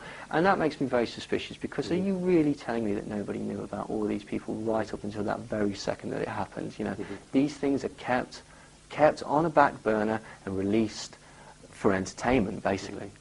Yeah, I mean, I think there was a government minister who was sacked because they sent an email where they said, oh, this is a good chance to get this bad news out, when a particular story occurred. Well, I think that happened as well on 9/11. I believe that certain American politicians were saying that this is an excellent time to bury news. Yeah. But even the news, you know, can you really trust the news? Look at the 7/7 incident, okay? Not only have you got, within the incident, you've got massive lies. Again, the narrative doesn't work. The images are very obviously photoshopped. The guy's got the rail going through his arm. It's ridiculous. That train that they were supposed to be on never happened. So that's one element of mind control and, you know, public perception. The other is that basically we've now got these programs, these impartial BBC programs that are basically you know, going through the conspiracy. I've never seen an impartial BBC program. Yeah, the BBC Discovery Conspiracy Channel. Files. Mysteriously, they take an hour to discover that, well, the official story was absolutely right. Yes, of course they do. And they're basically hit pieces. Yes, these exactly. Conspiracy That's Files exactly what they are. programs. They are hit pieces. I mean, you know, as you say, you see, the thing with, we just stay on 7/7 for a second. The authorities came out with this single frame photograph, and it's the only frame of CCTV that's got a proper timestamp on it. And the reason why they've brought that out at the time was to place the 4 men at that location in order to back up their story. But that is a clear fake. The photograph has been faked. Now, that is a huge crime in itself. It's fabricating evidence. It's perverting the course of justice. And this is what they have done. Yet, BBC Conspiracy Files comes along, oh, the official story is all true. It's just not on, is it? But again, you know, that harks back to what we were talking about advertising, and because it comes from the BBC, it comes from a position of authority, and so people will go, oh, well, fair enough, that's reasonable. It's like when a doctor gets behind something, 9 out of 10 doctors agree with this. Which 9 out of 10 doctors? You know, what's the agenda behind these people? What are they trying to promote? You know? Yeah, and we were also talking earlier, you know, we're saying how popular culture is controlled. Absolutely. But you believe that there's evidence that even the rebellious end of popular culture was controlled in the 60s and 70s. Sadly, absolutely, yeah. If you read David McGowan's excellent blogs or his fine book, Program to Kill, basically he talks about the fact that all of the Laurel Canyon artists, the sort of the inception of the hippie movement in Haight-Ashbury, Flower power and psychedelia and all of that. They've all the sort of main players of that, you know, Frank Zappa, the Mamas and the Papas, Graham Parson, Hendrix, you know, Jim Morrison. They've all got intimate links to the military-industrial complex. Jim Morrison's father was Joint Chiefs of Staff. He was responsible for the Gulf of Tonkin, another mind control incident, another propaganda incident. So you would contend that the introduction of LSD into popular culture was planned by the likes of the CIA then? Well, it was actually planned by Tavistock, but it was obviously because it was done in America. It was, you know, it was obviously through the CIA, as we've said, all these interwoven sort of things. So what would be the reason why they would want to do that? Well, Jim Keith, he says that Aldous Huxley, basically, he was the person that spearheaded the Tavistock, Aldous Huxley, writer of Brave New World. He spearheaded the Tavistock LSD explosion in America, and basically they were using artists like the Laurel Canyon artist to promote the use of this. And he said that basically it could be used as a euphoric drug similar to Soma in his book. And he said, let us consider another type of drug capable of making people feel happy in situations where they would normally feel miserable. By making a harmless chemical euphoric freely available, a dictator could reconcile an entire population to a state of affairs which self-respecting human beings ought not. You know, so you think that when they've started this hippie culture with LSD and everything, do you think that they had do you think that they planned another step of that, perhaps, to introduce it to the wider population to control them, or do you think do you think that was just an experiment introducing it, or? I mean, I think both. You know, basically, they used people like Jerry Garcia of the to promote the use of this, and he said that basically it could be used as a euphoric drug similar to Soma in his book. And he said, let us consider another type of drug capable of making people feel happy in situations where they would normally feel miserable. By making a harmless chemical euphoric freely available, a dictator could reconcile an entire population to a state of affairs which self-respecting human beings ought not. You know, so you think that when they've started this hippie culture with LSD and everything, do you think that they planned another step of that, perhaps, to introduce it to the wider population to control them, or do you think do you think that was just an experiment introducing it, or? I mean, I think both. You know, basically, they used people like Jerry Garcia of the Grateful Dead. Grateful Dead were one of the bands that basically promoted LSD to the masses. Jerry Garcia was a CIA agent. He wasn't a musician that became a CIA agent. He was a CIA agent that was told to pick up a guitar. Yeah. Right? The CIA told him to learn the guitar so he could infiltrate the... 1968 FBI memo confirmed that Jerry Garcia was a CIA agent and that the Grateful Dead were employed to channel youth dissent and rebellion to more benign and non-threatening ways. Right. You know, even... So, in other words, you see, we can come on to John Lennon, because obviously he is a key figure in all of this. Yeah. Even Timothy Leary.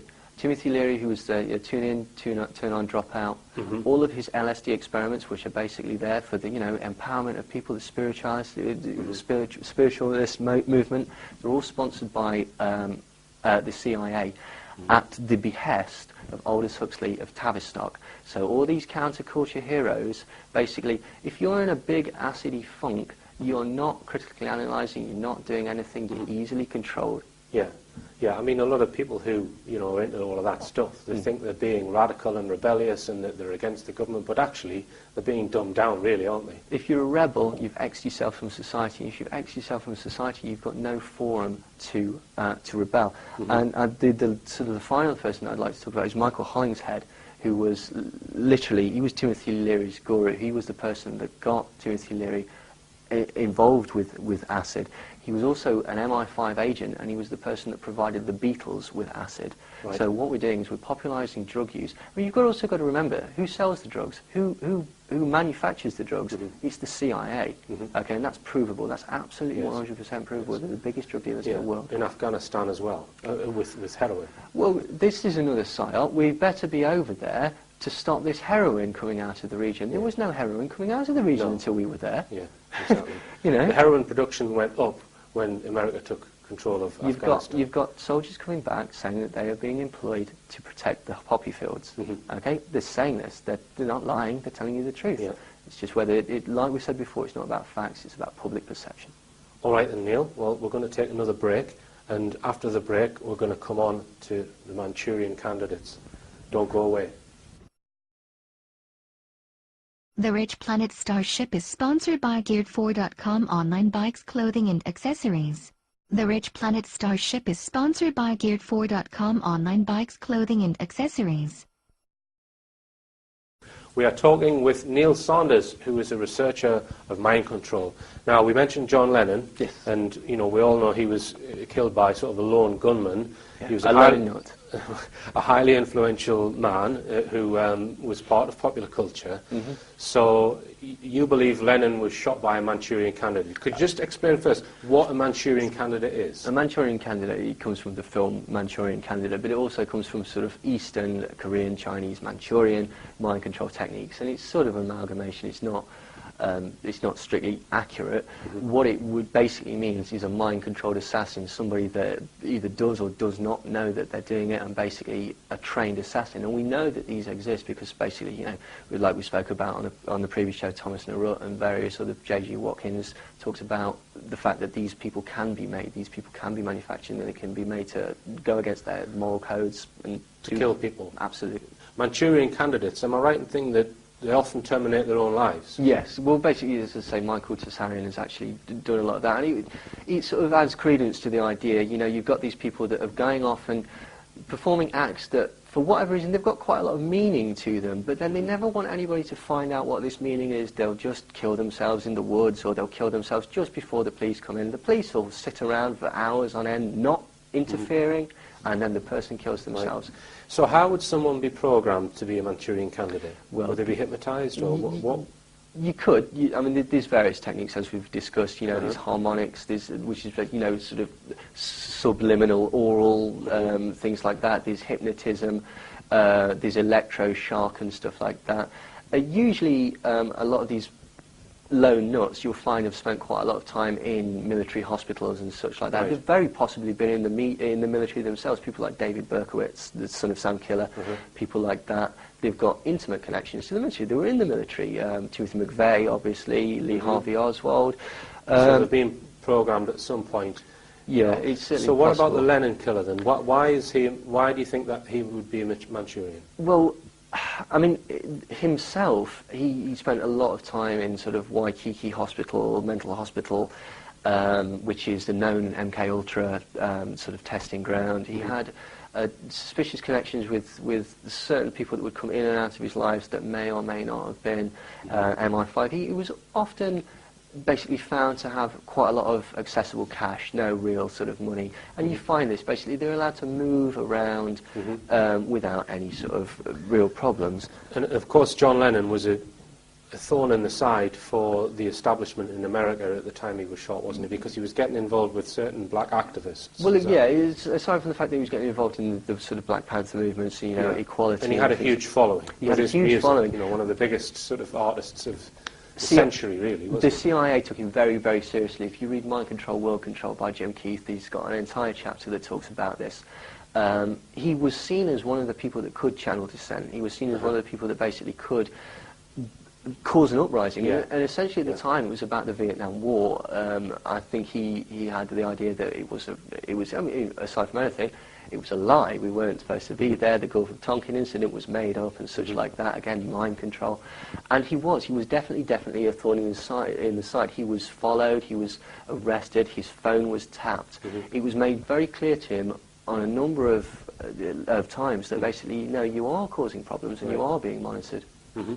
Right, and what about other more up-to-date, let's talk about the Kennedy assassinations. Well, Sirhan, is unbeknownst to a lot of people. So who was that? Sorry, what was that name? Sirhan is the person that was allegedly to have killed Bobby Kennedy. Bobby Kennedy, yeah. I mean, it was a physical impossibility for him to do it because there was something like 12 bullets fired. Basically, there were more bullets fired than were held in his gun. Right. He himself says that he can't remember doing it. He did it without thinking, and at least 3 psychiatrists, Dr. John Heiss, Dr. Herbert Spiegel, and several others, concluded that Sirhan was under some sort of hypnotic induction in a trance state, and he didn't know what he was doing. When he was arrested, I mean, he's a very tiny guy, a very slight guy. It took about 10 guys to wrestle him to the floor because somehow he had this sort of superhuman strength. And a similar thing happened with Mark Chapman, basically. Mark Chapman stood, after shooting Lennon, stood there reading The Catcher in the Rye, which a lot of people have suggested is his trigger. This is the thing that triggers his alternate killer personality. Because that's the key thing in hypnosis, isn't it, in control, is a word which will trigger that person into... Interestingly, Mark Chapman was reading A Catcher in the Rye. John Hinckley, after he tried to assassinate President Reagan, was stood there reading A Catcher in the Rye. Right. John Hinckley, his family was intimately connected with the Bush family. Neil Bush was having dinner with John Hinckley's father at the very same time that John Hinckley was trying to kill his boss, the president. Right. Now, what about serial killers? Because you believe that there are several serial killers who have been convicted that we all know about that were in fact Manchurians. Yes. Who would they be then? Well, people like Henry Lee Lucas, Ted Bundy very possibly, David Berkowitz. Charles Manson certainly incorporated mind control techniques. I mean, if you look at the way that the power that he had over his cult, that is, how did a 33-year-old man that's not been out of prison more than 5 years in his entire life learn these incredible induction techniques? Right. The other thing is you've got to realise about these Henry Lee Lucas, Charles Manson, if you look at their lifestyle, it's the quintessential MK Ultra trauma-based, you know, they were sent to school trauma-based, you know, they were sent to school dressed as women, they were constantly raped as a child, they were traumatized and this sort of thing. The use of LSD, particularly in the Charles Manson cult and stuff like that. And what you'll find a lot of the time is that these killings, there's a lot more to it than, I mean, let's just look at Roman Polanski for a start, okay? Sirhan was a friend of Roman Polanski, coincidence. Bobby Kennedy was at Roman Polanski's house the day before he was shot. I'm sure that's a coincidence. Sharon Tate was a friend of Charles Manson. She'd been seen going to the ranch which was owned by a film company. You know, Charles Manson was friends with Neil Young. He was friends with the Beach Boys. He was an influential figure in this Haight-Ashbury, and mysteriously he arrived there at exactly the same time that all these other people did. Right. You know? Right, we'll come a little bit more up to date now, and I'll just mention a few, perhaps UK cases that possibly may have been mind control candidates. And one would be Dunblane, where many people believe that, was it Hamilton? Thomas Hamilton. Thomas Hamilton was possibly mind controlled, and that the possible motive for his, you know, killing all of those innocent children was that those children were possibly part of it being abused by paedophiles. Yeah, paedophile sex ring. In an establishment paedophile ring, and had been starting to tell their teacher what was going on. Yeah.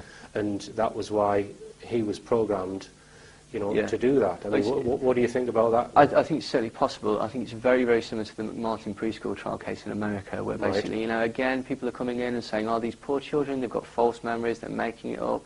And it's not true. Basically, there were tunnels underneath the McMartin preschool that led to satanic ritual sites. They found the skinned body of a baby underneath this site, and they found receipts that proved that these tunnels had been filled in. Like, there are connections, and there are connections to mind control. This is like what we were talking about earlier. These children can be used and sold in basically the white slave trade. They can be used in satanic ritual. Yes. They can be used to turn into MK Ultra, and they can be used for blackmail. So we've come back to the connection between children and mind control, haven't we? Yeah. Which, you know...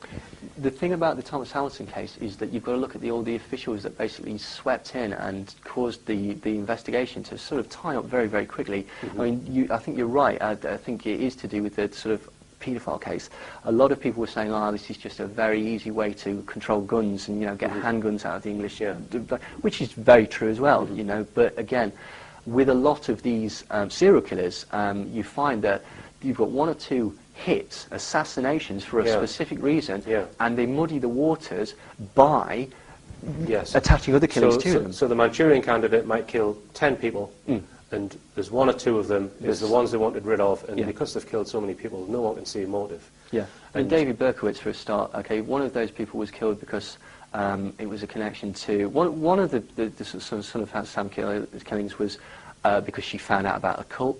One was because they burned a Hollywood producer over cocaine, and so he was killed as a response. And the very first killing was to be filmed and distributed for snuff purposes. You know, and again, all these things intertwine, and then you've got certain other killings around that muddy the waters. There's always far more to these mass killings than people realise. I am 100% sure of that. And I was on a plane when you know, the Derek Bird incident happened, and we were sitting next to some people, and I overheard a conversation. The guy was reading the Daily Mail or something like that, and he said, informed. He tapped his mate on the shoulder, and he said, "Oh, you know what the real motive was, don't you? You know what the reason was? The guy was upset about his will." Yeah, that was it. You know, and I thought, how naive, right? Because I believe that in that case, I think he was most likely a Manchurian Candidate. I think it's certainly possible. And I looked at the victims, and one of the victims, the second person killed, was Kevin Commons, the guy's solicitor. Yes. And I don't think he would have been administering Derek Bird's will, because he was there was several officers he had. He owned the whole solicitor's practice. Yeah. But he was in the process of legal action against United Utilities, who were responsible, or allegedly responsible, for the floods which took place in Cumbria, in which one man died. Yeah. Now, he believed, Kevin Commons, that they were responsible for those floods because they hadn't managed the level of a reservoir correctly. Now, I'm digressing a bit here, but what I'm saying is there's a clear motive by a very large company that has connections to possibly get rid of that solicitor. Oh, yeah. And nobody's looked at that. No, why would you? Because we've been presented with this very, very, very sort of neat, like with 9/11, doesn't quite make sense, but it's neat enough, it's Hollywood enough for us to say we've got a start, we've got a finish, we've got a middle, and that satisfies all, because most people aren't interested in it. Most people, why would they want to go out and start investigating these things? I've got products to buy. I'm far too busy to be investigating all this sort of stuff. Yeah. And that's the tragedy. Yeah, I need to watch Skating on Shite tonight. Okay then, Neil, thank you very much indeed for coming on board. It's been a pleasure talking to you.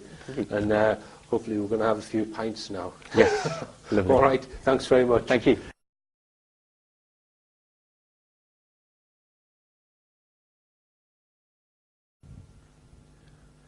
In this show, Neil Sanders talked about mind control. In the previous one, which you can watch again from the richplanet.net website, he described physical techniques to control subjects' minds and effectively program them for specific purposes.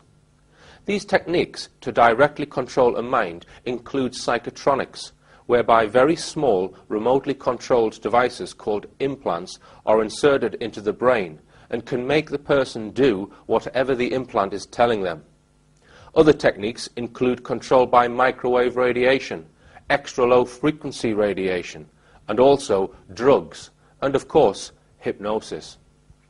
My interviews with Neil Sanders were well timed, because a TV documentary entitled Madness in the Fast Lane, screened recently on BBC, telling the story of two Swedish women, could well be describing the effects of both direct mind control of the women and indirect mind control of the population, with the production of the documentary itself.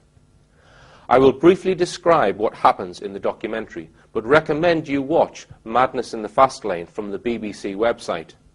It is not often I point people to this propagandist website, but it is necessary to watch this so that viewers understand what is most likely going on here, which is certainly not what was put forward in the documentary.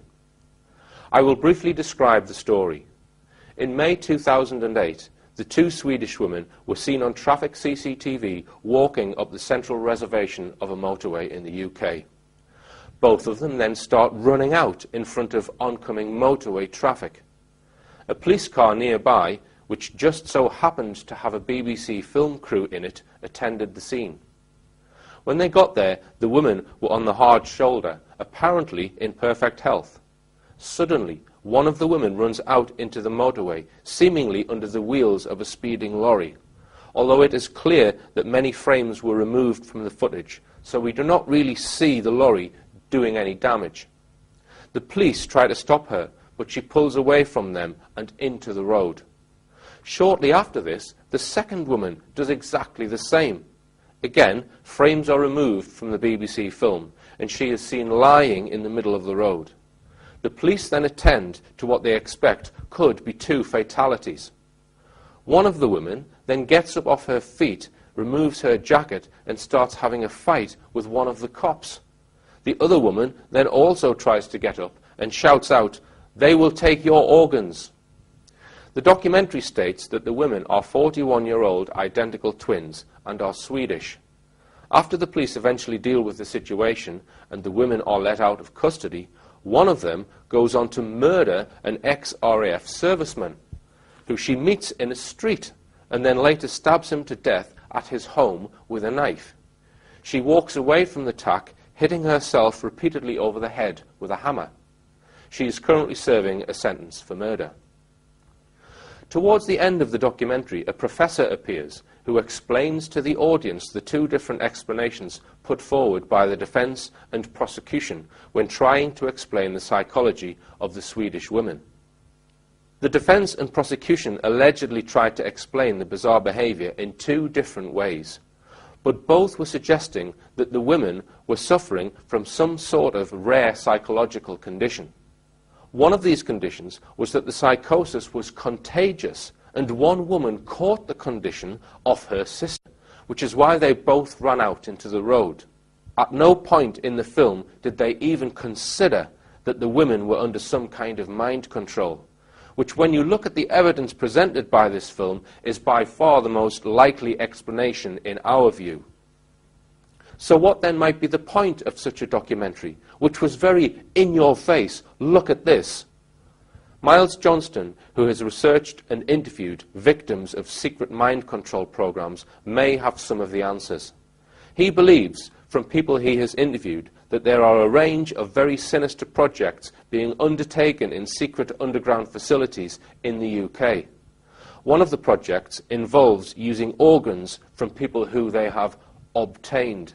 Another involves creating genetically engineered super beings, and he believes, without doubt, they are using psychotronics to program their subjects. If the military, or whoever runs these projects, wish to put out into the community their experiment, for whatever purpose, it is possible that people would start to suspect what is going on. The BBC documentary would give people plausible denial for any future mind-controlled subject which goes wrong or gets uncovered.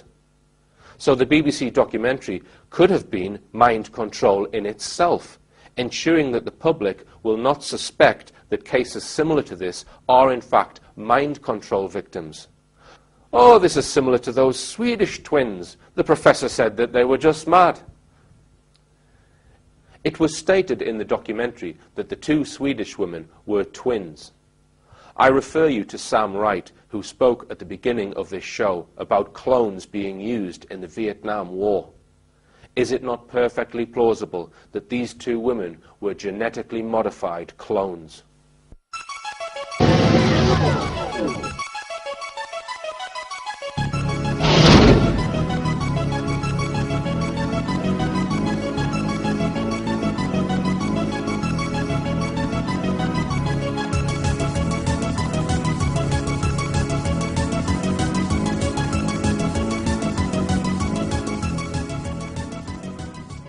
The Rich Planet Starship is sponsored by Geared4.com online bikes, clothing and accessories.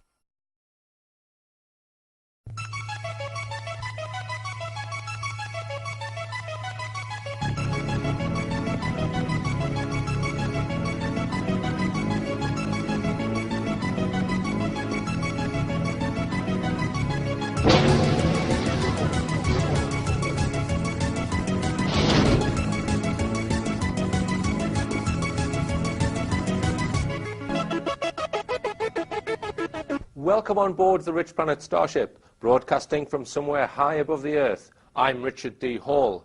By popular demand, this week's guest returns to the Starship for a third appearance, sharing some of his research into secret mind control projects, with links to psychological operations and the control and programming of celebrities. So without further ado, let's activate the teleporter and get him beamed up onto the ship.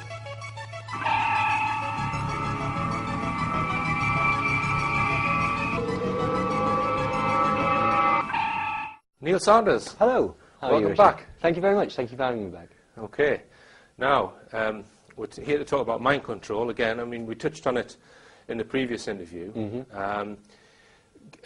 Can you start, Neil? Because you've been gathering more sort of information about the subject since you were on. Yeah. And can you give us an overview? Because a lot of people, they have no idea of what you mean by mind control. Sure. Okay. I mean, what most people refer to when they're talking about mind control, that you'll hear the word MK Ultra spoken again and again and again. MK Ultra was essentially one of the American mind control projects. It started in 1953, Technical Service Division by Sidney Gottlieb. What they were really sort of initially involved with was trying to get sort of truth serums and things that they could extract information from, foreign spies for espionage purposes. But it grew on to be Manchurian candidates, controlled assassins, hypno-programming, which basically means that you can impart a large amount of information into somebody without them knowing, and then use that for espionage purposes. And then later, it was sort of used, these people were used as literally mind-controlled slaves to be used perhaps in sexual purposes for blackmail techniques and stuff like that. And what mind control means is either an external or an internal control of the thoughts and processes of another person. So when this was, because it stemmed from the Nazi research, didn't it? Yeah, a lot of it. Mind control and Yeah, well, that's where the MK comes comes from, minds from. and controlling us, basically. So yeah. Some of the paperclip scientists that defected from Nazi Germany to the CIA took some of what they had found. Absolutely. I mean, a lot of it was, as we talked on in the previous show, was based on sort of trauma bonding, which Josef Mengele was very, very interested in. And obviously, at places like Dachau and Auschwitz, they were testing people with mescaline and electroshock and sleep deprivation, isolation tanks, and things like this. And basically, the process of mind control works by shattering the mind to cause dissociation, so that essentially the brain is split into separate personalities, or alters, as they would be called. And often these compartments don't have knowledge of each other. They feel that they are the entire person. They may have an implanted background, or maybe not even think that. A lot of people sometimes basically find out that they've been part of these programs because they suddenly realise, I've got 10 years of my life missing, or something like that, or I cannot put myself in any place at this given time. Now, some people would say, well, in a Western democracy, how can this possibly be going on? How can this be being sanctioned by our democratic, tax money into programming someone to be something that they inherently aren't? Surely this was an evil thing done by the Nazis, and when surely how would the American democratic system or the British system allow this to? How are they allowed to do it? Well, first off, they don't care. This is the point. Your tax pounds, pence, dollars, they're being used right now to murder children in the Middle East. Okay, they just simply do not care. I mean, the thing when you is, say they don't care, you're not talking about. Are you talking about David Cameron, or are you talking about Barack Obama? Simply, who doesn't care? I think the powers that be. This is the thing that you find when you sort of look into the mind control, is it's not simply American or German or English. A lot of these things are intertwined, and so you get the impression that perhaps there's a cabal maybe above the concept of nation states. But I mean, even for example, the CIA, it knew that the activity that it was doing was illegal. In 1957, there was a memo sent to the Inspector General Lyman, and he basically said that precautions must be taken. So if you read that for us, Neil. So this is as early as 1957. So well, I mean, it started prior to this, but in 1957 they sent a memo that said precautions must be taken not only to protect the operatives from exposure to enemy forces, but also to conceal these activities from the American public in general. The knowledge that the agency is engaged in unethical and illicit activities would have serious repercussions in political and diplomatic circles and would be detrimental to the accomplishment. What they're really bothered about is the accomplishment of the thing. They don't really care that it's being used against the will with unknowing experimentees and stuff like that. For example, in Creedmoor State Hospital, there was a children's ward of 450 patients aged from 4 to 15. And this is in the United States? This is in the United States, and basically what they were doing, they were using LSD training on these children. These are very, very, very young children. They're giving them LSD, psilocybin, UML, which is like a methylated... Right. So is this... So how many people in the democratic government would know that this hospital is being used to experiment on children in America? It's difficult to say, but many, many, many universities, hospitals, and institutions were used for this. I mean, if you look at the people that were involved with it, George Estabrooks and Ewan Cameron and William Sargent, these are the very, very cream of the psychological world. Ewan Cameron was director of the board of World Psychology at one point. William Sargent is basically, head of Thomas Hospital London and Tavistock Institute, programs like that. These are very, very eminent psychologists, scientists, and people like that are using it. At top level of the military, you've got Michael Aquino, John B. Alexander, and people like this, who are very, very, very well thought of within their circles, and they're aware of it. All right, Neil. Well, what we've done, we've actually, or you've named some of the projects which are known about. Yeah. The sort of code names. Yeah. And, clearly there are probably projects that no one has ever known about. But I'll just list the names. We've got MK Ultra, which originated in the Nazi Germany. We've got Project Monarch, which we'll come on to.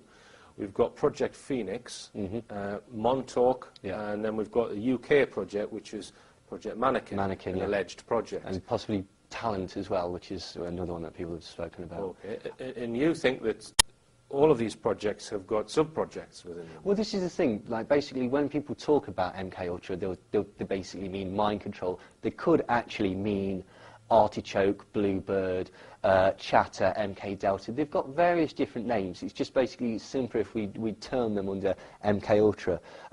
Claudia Mullin, who's a very famous sort of victim of these mind control experiments, basically she spoke to a US Presidential Advisory Board in 1995, and she was taken by Sidney Gottlieb.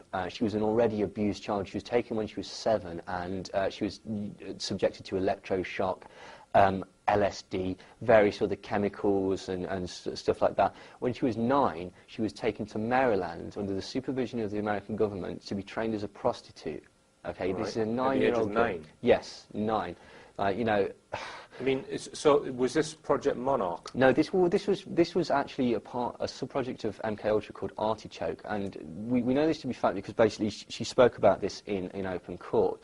And what? So was this in the mid-90s, where well, there was a number of women who tried to sue the government yeah. for being used in mind control projects? Yeah, Linda MacDonald, Claudia Mullin, several others, and you can find this all on the internet. This, you know. So what would somebody need to type into Google in order to find these? Because there were open hearings where there was where there were cameras, wasn't there? Linda MacDonald, Claudia Mullin. There you go. Start off with those. Google those names, yeah. and you will be able to find them giving testimony in a court, trying to basically bring the American government to account over secret mind control. Well, what Claudia Mullin said was that basically she was used as sort of an entrapment. Basically, she'd be used as a 9-year-old prostitute, and she'd be used to lure and blackmail politicians, heads of academia, you know, popular celebrities and people like that, you know, just to get them into a position where we've filmed you with this 9-year-old girl. Right. So at some point in the politicians, you know, maybe on business or whatever, this 9-year-old would be offered to them, who would then, you know, do whatever, and then would be filmed. Yes, secretly filmed. And then it's a way of then controlling that politician. Yeah, basically they're now in your pocket. And basically she was very, very accurate with a lot of her things. She spoke about Sidney Gottlieb. She accurately described him. She spoke about, well, she didn't speak about Ewan Cameron. Ewan Cameron was the mind control doctor that was interested in sort of sleep deprivation. So depatterning was what he called it, basically wiping a mind so that you can implant a new. And he was sued, well, the Board of Governors was sued by Linda MacDonald, and she actually got a sizable amount of money because it was proved that they did do these experiments. What happened was basically Claudia kept speaking about, to her therapist and her lawyer, about this person called the cameraman, who would, a Scottish person that would speak, that would call her lassie all the time. And years later, it was Valerie Wolf, who was her solicitor. She was basically watching some stock footage of CIA doctors, and somebody exactly as Claudia Mullin described, with a Scottish accent, who kept calling people lassie, came on the screen, and this turned out to be Ewan Cameron, who's the sort of famous MK Ultra doctor. So again, it adds credence to her story. Right. So this is one reason why you know, a cabal might want to control somebody, is to to let them have sex with an underage person who's under mind control, and they then get control of that politician. Yeah, absolutely. Is there any cases known where, let's say that's happened to a leader, but that leader has then said, right, well, you're not going to control me, I'm going to do what I want anyway, and then they have to then bring out that evidence in a court? You see what I mean? In order to sort of carry out the threat. Yeah, they've got to sort of expose them. It probably has, but not to my... The one that I know about, it's not exactly what you're saying about, is Paul Benassi, and this was to do with the Franklin conspiracy, which was the Franklin Savings and Loans. It was a saving credit union in Omaha, Nebraska, and basically Larry King, who was the rising star... Larry King, he's the... Well, probably the most prominent chat show host. No, not the chat show host Larry King. Right. Lawrence King, Larry King, he was a Republican senator. All right, so different Larry King. Yeah, different Larry King. And what happened was he was basically running, or it was alleged that he was running a child sex ring through a charity called Boys Town. Now, what happened was basically he was found to have defrauded or helped to defraud $40 million from the Savings and Loan Unit in Franklin. Now, Senator John DeCamp investigated with this, and basically what happened was Paul Benassi was one of the kids that came forward. There was over 80 children that came forward and basically said, this is what's happened, we've been taken from this charity and we're being used as sex slaves. But it was worse than that, because Paul Benassi was basically saying that he was employed, so to speak, as a mind-controlled operative to find children on order for paedophiles and to assist in kidnapping them. Basically what he would do, he would be going to a playground with a pocket full of sweets or whatever, go around the corner dragging these kids around there, and which time there'd be a black van or whatever, and 2 CIA operatives would bag over the kid and steal them. And you know, one of the cases that, this sounds outrageous, but basically it was taken to a court case, and Paul Benassi was actually awarded £1 million in damages, saying that the judge, who was Judge Erbaum, wrote, "The King continually subjected the plaintiff Paul Benassi to repeated sexual assaults, false imprisonments, organised and directed satanic rituals, and he was forced to scavenge for children to be part of the defendant King's sexual abuse and pornography ring." Okay? He was forced to go into masochistic orgies with other children. Okay? He has multiple personality disorder and has 14 distinct personalities. Okay? Now, what's important to notice is that Lawrence King was not found guilty of any of these sexual crimes. He was found guilty of the defrauding. But basically what that does is it vindicates. Paul Benassi was essentially put in jail for perjury, and there was another girl called Alicia Owens who was actually allegedly made pregnant by the local sheriff during this sort of incident.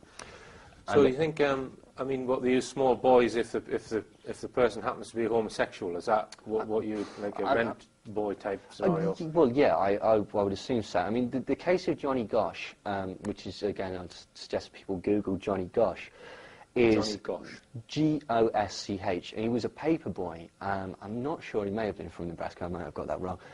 Basically, he went missing, and Paul Benassi came out in court and said he was the person that helped kidnap Johnny Gosch.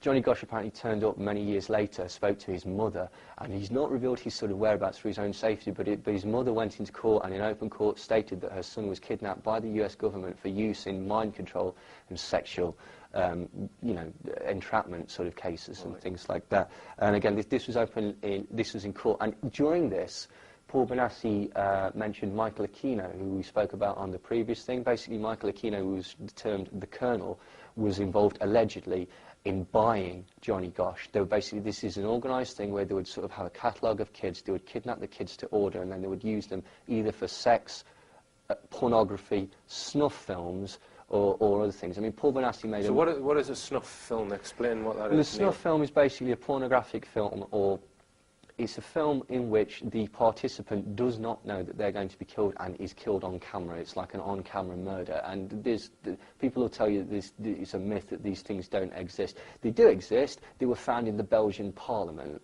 Okay, like just. So, I mean, in a snuff film, who are they killing in these? Just unknown people, or yeah, unknown people, or that's the thing. Somebody will come on and it's someone being tortured to death in the video. Now, Paul Benassi. So just to stop you there, Neil, what would be the point of making a snuff film? For pleasure, for the perverse pleasure of who's watching it.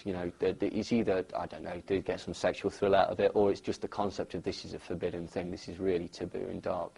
That's right. I couldn't possibly say why people. Well, are you saying that? I mean, we're saying that that a cabal is controlling or programming these children to be prostitutes, okay, yes, for a particular purpose, which we've just discussed. Yeah. But the snuff film, are you saying that a cabal which exists above government is also making snuff films for distribution, for sale, and just for fun, essentially? Right. And what Paul Benassi said was basically that he was at Bohemian Grove and watched snuff films being made. Now, he alleges, and this is in the Franklin Conspiracy documentary, that Hunter S. Thompson, a famous journalist, was actually filming it. And I mean, I don't know about that, but shortly after this revelation, Hunter S. Thompson killed himself. So, who knows? Who knows? Paul Benassi also mentions, and what I suggest is you find the Gunderson Chronicles, which is an excellent. He's been interviewed by Ted Gunderson. He mentions George Bush, George H.W. Bush. He says he talks about numerous drug-taking and paedophilic activities performed by the former president, former head of the CIA, that he says he's witnessed. I mean, if he's been sort of vindicated... I guess we have to say that this is alleged by... It's alleged by Paul Benassi, but, We're not stating that that's a fact, we're saying that this person alleged. This person has said it, this is not me. So. I mean, would the snuff films not be used as bribery of some kind? Yeah, very possibly as well. Right. Who knows what this sort of use... I mean, the other thing is that basically the sort of satanic element of them, in the sort of the trauma-based, you know, if we're breaking down personalities and things like that, we've seen how, like, you know, the military's got links to the Temple of Set through Michael Aquino and stuff like that. Perhaps these rituals, I mean, there's several things. Rituals, sort of repeated rituals, basically, in the same way that television drops you into an alpha state brainwave. Yes. Mantras, dogma, singing hymns, that sort of thing, because you're basically doing the same thing, it also drops you in the same thing. So I suppose you could be programmed that. Also, the sort of the trauma of the satanic ritual abuse. And the other thing that happens as well is that basically, because you need to sort of be abusing and destroying these kids in these rituals or whatever, they'll have people dress up with a Mickey Mouse mask or as a devil or something like that. And so when they tell their parents or the police or whoever, Mickey Mouse touched me inappropriately, it sounds like it's made up. Yes. Well, very disturbing stuff, Neil. We're going to go for a short break now. And after the break, we're going to touch on some of the other projects, Project Monarch, Project Phoenix, Montauk, and Mannequin. So don't go away.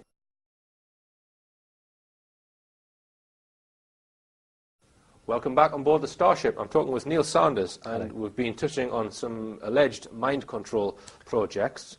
Now, we discussed MK Ultra before the break. Neil, can you give us an overall one paragraph? What was MK Ultra? Or is it too broad to define? Well, this is the thing. Well, for a start, okay, the MK Ultra is a fact. Okay, we've got declassified documents. Basically, it's stuff like programming children to be assassins, programming people to have different personalities, multiple personalities, programming people for truth serums, and programming people so that it can be used as photographic memories for couriers, for espionage and stuff like that. So we come on to another project, Project Monarch. Yes. Was that a CIA project? Well, this is the thing. You see, whereas MK Ultra has basically been released in 1977, Ted Kennedy spoke to the Senate about it, and you know, Clinton's apologised for it. It's official. Monarch is one of these projects that is rumoured. Like Fritz Springmeier wrote about Monarch, how to create an Illuminati mind-controlled slave, and basically he speaks about people like Jar Jar Gabor and Marilyn Monroe and Jay Mansfield being part of it. The sort of people that have come forward saying that they are part of Monarch are Bryce Taylor and Kathy O'Brien. What Monarch is the female sex slave program. These are girls that have basically usually come from some multi-generational incest families, usually possibly with a sort of satanic link to it as well. And they are utilised by the government, and their personalities are broken down. By the time they become adults, what they are termed is presidential models. Now, this will be very attractive blonde girls that are usually sort of sex slaves that can be used for blackmail or they can be used for espionage. One of them was basically Bryce Taylor. She wrote the book Thanks for the Memories. Bryce Taylor, so people can Google that name? Yeah. Bryce Taylor claims that basically her father was actually under CIA programming, and since birth she was into this family where she was being set up for it. She was taken as a child and used in child pornography and, you know, sex trade and prostitution and stuff like that. And she claims that she was trained at military bases all across the way. Right. When she was older, she became what's termed a presidential model, which is essentially a sex slave and a personal computer. You know, you basically, the girl will walk into a room and she's remembered every aspect which she can then relay back using photographic memory. She names Bob Hope, the comedian Bob Hope, as her handler. She says that basically entertainment was a hobby of his, it was just a front, he was actually part of an espionage group that was there for sort of world control. She also names Ronald Reagan as using her. She also says that Henry Kissinger, or Heinz Kissinger, as was exposed by Christopher Story. I mean, this is interesting because Henry Kissinger is essentially a triple agent. He worked for Germany, Russia, and England, which, or alternatively, England, not US. Sorry, US, or perhaps do they all work together? That's the question. But basically, he was the owner of her Mind Files, which is all the sort of stored espionage files, all the sort of knowledge that she's gained on popular figures, celebrities, and stuff like that. And Bryce Taylor claims that she was often used at parties with Hugh Hefner at the Playboy Mansion. Now, this is quite interesting because Hugh Hefner, who's Hugh Hefner? Hugh Hefner is the well, he's related to the Bush family. And basically, he's the magnate of Playboy, Playboy magazine. He owns the Playboy Mansion. All right. Now, if you watch Girls of the Playboy Mansion, which is a program, it's like a reality TV show that shows, I mean, aside from anything, they're all blonde. They're all blonde, which is the look of Playboy. But if you could go into the symbolism of the Easter Bunny and stuff like that if you really want to do. The point is, if you look at these girls on the girls of the Playboy Mansion, you become sort of transfixed. You sort of look at this, and you notice that their eyes, they're very wide. They're very sort of. All these girls look like they've been under post-traumatic stress disorder and stuff like that. This is purely speculation, but I was looking at sort of Madeleine McCann and pictures of Madeleine McCann. If you cover up her eyes, like cover up the photo, it doesn't matter if she's smiling or everything. Look at the eyes and see if that's a happy child or if that's a traumatised child. So you're getting into controversial areas here, Neil. That's just speculation. Madeleine McCann. Well, I mean, can we go there? I mean, it's probably not. We'll leave Madeleine McCann out of it, I think. Yes. But I mean, the thing about Bryce Taylor was he was backed up by a researcher called Walter Boat, who wrote Operation Mind Control, which is really difficult to get hold of now. Basically, he saw Bryce Taylor on several occasions with Bob Hope as a sort of cocktail waitress, sort of part of his entourage, which sort of adds credence to her story. So, all right, and so the other people who are rumoured to have been involved in Project Monarch are Cathy O'Brien. Cathy O'Brien. You mentioned Michael Jackson before. Well, Michael Jackson is sort of, it's in the sort of public domain that Michael Jackson suffers from dissociative identity disorder, as does Britney Spears and Lindsay Lohan, which we'll get onto. Britney Spears and Lindsay Lohan. Yeah. Dissociative identity disorder is essentially, multiple personality, which is what they were trying to achieve to sort of get this, to get this spy or whatever involved. And basically she claims that Bob Hope sponsored the Jacksons, and that on several occasions Joe Jackson, who's Michael Jackson's father, would take the Jackson 5 to meetings with influential businessmen and essentially prostitute. Now, she claims that she's seen the Jackson 5 being prostituted by Bob Hope on behalf of Joe Jackson. What do you mean by being prostituted? Being sold for sex to businessmen. So businessmen would have sex with the Jackson 5? Yeah. Well, Really? apparently. Well, this is what she claims. I mean, Right. Basically, Jermaine Jackson has come out in interviews and said that these meetings did take... He never says that there was sex involved, but he says that there were very strange meetings where his father would take Michael to visit important businessmen in hotels, and he'd be gone all night, and then he'd be ill, like physically ill, for days afterwards. I mean, he has got multiple personality disorders. It's alleged that he's got dissociative identity disorder. So you think that Britney Spears, Lindsay Lohan have at some point in their lives been taken to a facility, shall we say, a hospital, whatever, and hypnotised, been programmed using mind control techniques? Yeah, and some people might say that basically, so they found these celebrities and decided to think, no, I believe that they manipulated them into this character and then made them celebrities, to be quite honest. This is almost to sort of hide it in plain view. So, hold on, let's get this right. So, what people would say is that people who are, famous, who have millions of people watching them, they become like that because of the pressures of the because fame. of the pressures, they take drugs. Yeah. So they don't behave like ordinary people. Because they're on this pedestal. Yeah. Well, I think so you would contend that they have been picked out deliberately by somebody who's saying, right, you're going to be the next, famous person that children will look up to, and we're going to control you from day one. Yeah, absolutely. Britney Spears, Marilyn Monroe, Madonna, Celine Dion, Tom Hanks, all related. All related. So do you think that those people that you've just named, that they all have handlers? Very possibly. I mean, Tom Hanks? It's one of those, isn't it? Some people will and some people won't. I actually think, there's a lot of evidence that even sort of people right at the top have got handlers, like Bill Clinton. There's the footage of Clinton possibly under hypnosis in between feed at the White House and stuff like that. A lot of people have suggested that Michael Jackson had a handler, that it was a person called Majestic Magician, who was like his personal magician, basically.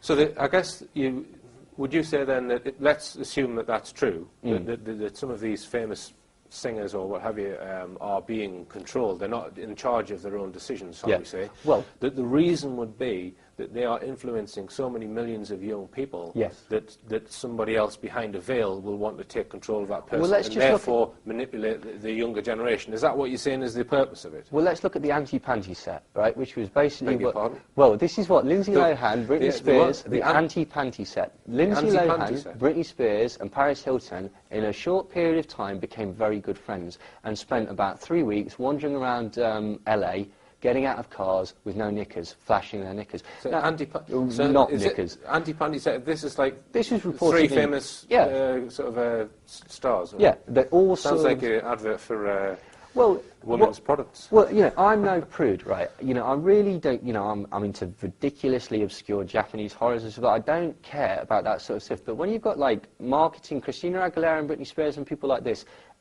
toddlers, 6- and 7-year-old girls who are singing back the lyrics, let's examine NSYNC's lyrics, examine, all the boy band's lyrics, and they're singing to 13, 14-year-old girls, telling them about what they want to do to them and stuff like that. Again, I'm not a prude, but just be aware that what you're doing is you're sexualizing these kids younger and younger and younger and younger. And so, maybe that is there. So we've got some footage of some of these celebrities, which are you saying that you think suggests they're under mind control? Well, it's a fact. It's a reported fact that Britney Spears has got dissociative identity disorder. It's a reported fact that Lindsay Lohan has got dissociative identity disorder. She's got two completely separate personalities, one called Diane, one called Margot. Britney Spears has a personality that doesn't know who Britney Spears is, that speaks in an English accent, okay? And apparently when she was taken to Cedars-Sinai, when she had her breakdown, she spoke in an English accent all the way through and didn't know about who Britney Spears was. She shaved her head. I mean, that's the other thing. She shaved her head and everyone went, oh, she's on drugs, she's crazy. If you read accounts of Arizona Wilder, Kathy O'Brien, people like that, they shave their head when they break their programming, and it's to sort of sully their image, because if you think of them as like they're the sort of, blonde hair. Yeah, exactly. So what we're going to do is we're going to destroy that image, and so at least for a time being, I'm useless to them. So we'll have a look at a clip now. This is the first one, I think, is Anna Nicole Smith.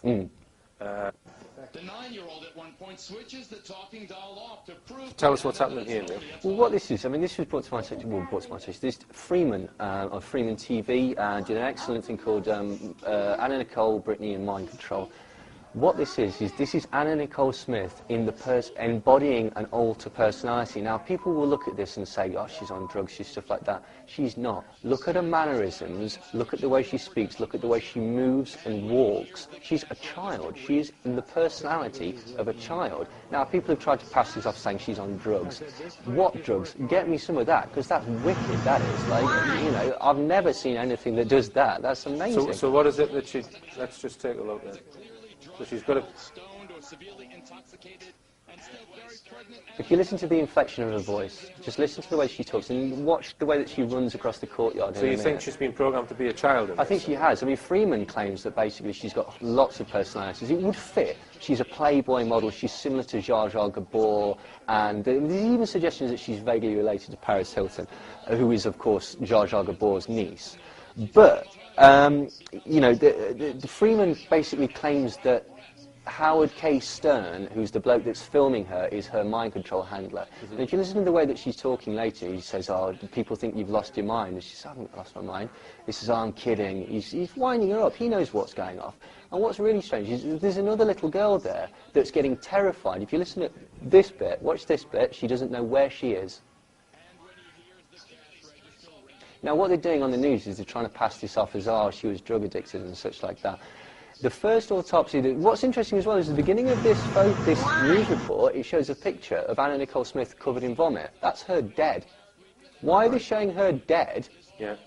That's trauma shocking, people, right. Isn't it? But as I say, Freeman basically claims that she was famous for being a Playboy model that married Howard Marshall. Now, Howard Marshall was the 90-year-old oil magnate who it suggested was probably an ex-Nazi that was given this girl, okay, to live out the last years of his life as like a present. Mm-hmm. Afterwards, I mean, there's a whole other conspiracy about the child. She's had a daughter who's going to inherit all the money. Who the father of that was a big court case. And this is where this footage came out, which is very, very strange because it was completely inadmissible as evidence. It's got nothing to do with the case. It was just shown. Now, as I say, people were saying that she was on drugs. The first autopsy that was done on Anna Nicole Smith proved that basically she wasn't on drugs. She'd not been on drugs for many, many, many, many months. There was no evidence of it in a uterus or anything like that because she was pregnant at the time. None of that. The second autopsy showed that she died of a drug overdose. Now, interestingly, the second autopsy was, I forget the guy's name, but it was performed by the same person who did the second autopsy on JonBenet Ramsey. All right. Yeah. Okay. So that's suspicious then, you think? Very, very suspicious, completely suspicious. Right. And there's a second clip here of Anna Nicole Smith. This is just more of her as a clown. This is sort of this is the sort of bit that people might have seen where she doesn't really know what's going on. And she's almost being teased by Howard Stern. And the question is, why are you filming her? If this is his girlfriend who's heavily pregnant at the time, why is he traumatising another little girl by allowing his girlfriend to act crazy? So this footage, was this footage sort of leaked then, or Well, did no, it come out this by is accident? what didn't come out by accident. They played it in court. Oh, right, This was right. this on Fox or whichever channel it was, and basically they were discussing where Anna Nicole Smith was to be buried. Yes. And for no reason at all, they introduced this video. And it was said in court, this is inadmissible, it's pointless, and the judge says, I don't care, play it anyway. And then it just showed that. And it was never really mentioned again. It was just shown. Now this next one is Britney Spears. Tell us what's happening here. Oh, this is the one where Britney Spears is basically... Oh, no, this is the one... You'll find this on the internet. This is perhaps an example of Britney Spears flicking between personalities. Basically, if you look halfway through a question, it's almost like she goes, hello, hello, and it's almost as if she's doesn't know where she is. Now, people will pass that off. If you look at the comments on YouTube and stuff like that, people say, well, she's upset, she's in the public eye and stuff like that. So just tell us when she flips personalities. It'll be fairly obvious. This spasm of publicity about what happened from Mexico to London. It was pretty rough, yeah. She doesn't know where she is. Yeah, it's kind of weird. Ah, weird. Hello. Oh my goodness. Hello. Ew. Strong Britney. Yeah, it was a weird. So she's back now, or? Possibly. I mean, this is the thing. If you've got so many personalities in your head, basically, at the one point she says, hello, hello, weird, and she doesn't really know where she is. There was the famous performance when she sort of made her comeback on the MTV Awards, where everyone was saying, oh, look at her, she's so fat, she's so out of time. There was a dance bit where she's coming down some steps. I mean, obviously there's a certain Freemasonic symbolism to that anyway. But I swear, on this MTV Awards, halfway down the steps, she stops and goes, I don't know where I am. And then a couple of seconds later, and then after that, she's out of time and stuff like that. But I think there is evidence that, basically, I mean, she grew up in a family that, euphemistically, it was said that we never wore clothes in our house. It just wasn't done. We always used to just walk around in the nude and stuff like that. Yeah. Courtney Love. Quite a lot of perhaps, families do that, don't of they? course they do, but again, it's all pieces to the puzzle, isn't it? Right. Courtney Love, basically, who's perhaps not the most trustworthy person in the world, but it's certainly interesting that she would say this. She wrote on her Facebook account on the day, I believe it was the day that basically Britney was cast off to hospital, she said, Britney's dad molested her. Imagine the father molested you, owning you for slavery, while you were forced to sing songs picked for their sexual content every night. Insane, right? But I have it on first-hand authority and fight as hard as she is, and yet she still did not pull that card. Basically, Courtney Love's suggesting that Britney's dad is perhaps a handler, or, you know, has certainly sexually abused her, right, and that she knows that Britney Spears knows this, or whatever. You know, again, it's all hearsay. Is he a biological father, do you know? I think so, but again, you don't really know. I mean, it's one of those, you could argue about this all day long, you know, who's Barbara Bush's biological father? Is it Aleister Crowley? Yeah. Certainly looks like it. Right. So what's this next clip? Is this Britney Spears again, or? This is Britney Spears talking in a British accent.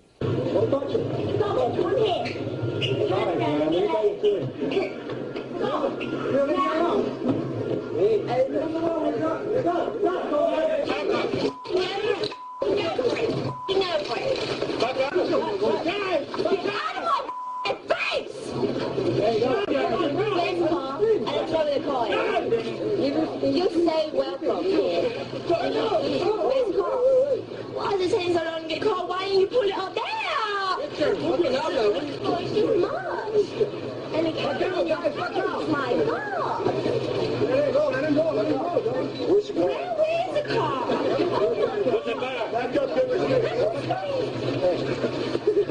I don't like it.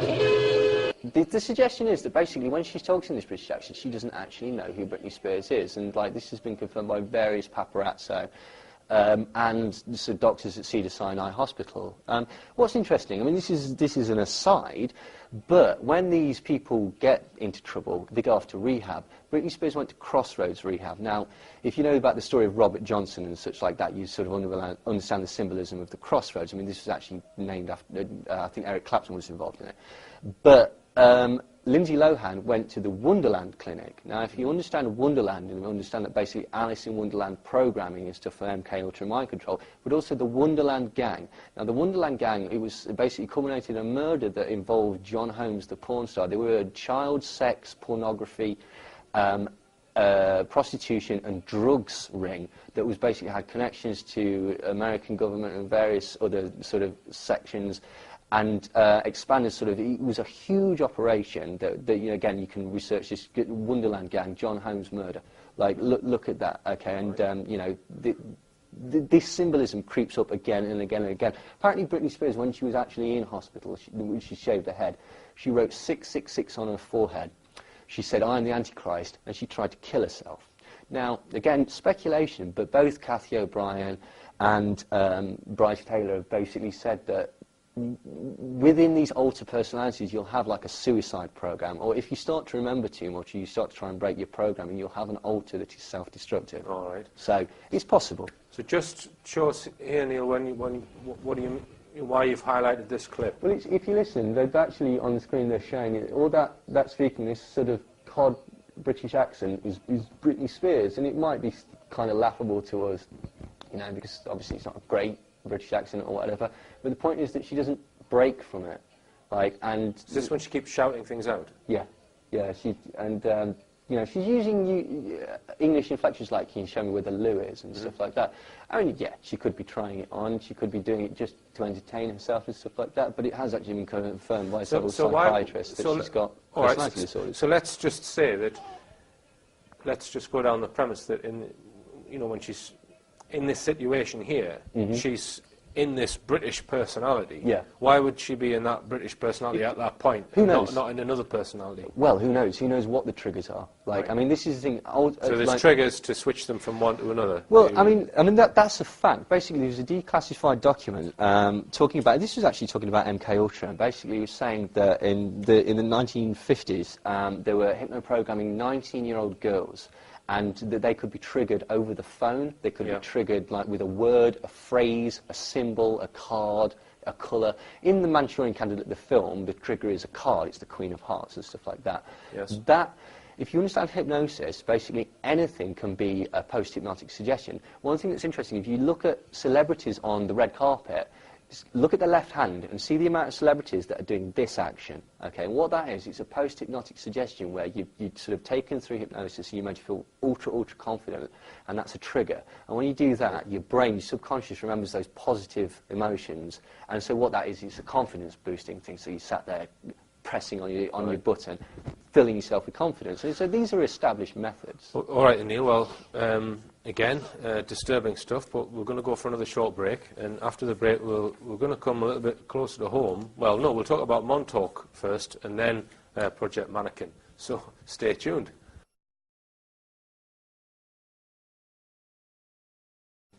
Welcome back on board the Starship. I'm talking with Neil Sanders, who's been researching mind control programs. Now, you were just explaining before the break, Neil, about doing this with your fingers. You're saying that what certain... It's a post-hypnotic suggestion. Well, and this is a very, very simple sort of thing. If you're sort of lacking confidence, if you go, you know, I've got to make a public speech, I've got to, you know, anything like that, sing in front of a crowd, you'll be sort of hypnotised and made to feel very, very confident. You'll have all your sort of feelings of empowerment and esteem, and you'll lock that in. It's called anchoring. What you'll do, you'll anchor it into like you know, an action, basically. Right. So every time you do that, or whatever is the trigger... Push your finger and thumb together. Yeah, that'll be it, basically, or whatever it is. It could be scratching or anything.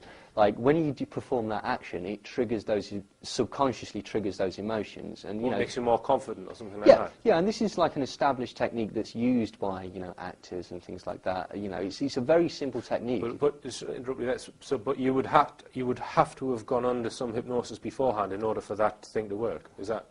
Okay. Well, it really depends on the sort of skill of the hypnotist. 9 times out of 10, yes, although there is sort of a thing called waking hypnotism, which is basically implanting suggestions without you noticing. Right. I mean, to be quite honest, I mean, George Estabrooks, who's the sort of the main MK Ultra hypnotist and stuff like that, also one of the most respected hypnotists in the world, he went against the popular sort of misconception that you can't be hypnotized against your will, and basically says that's rubbish.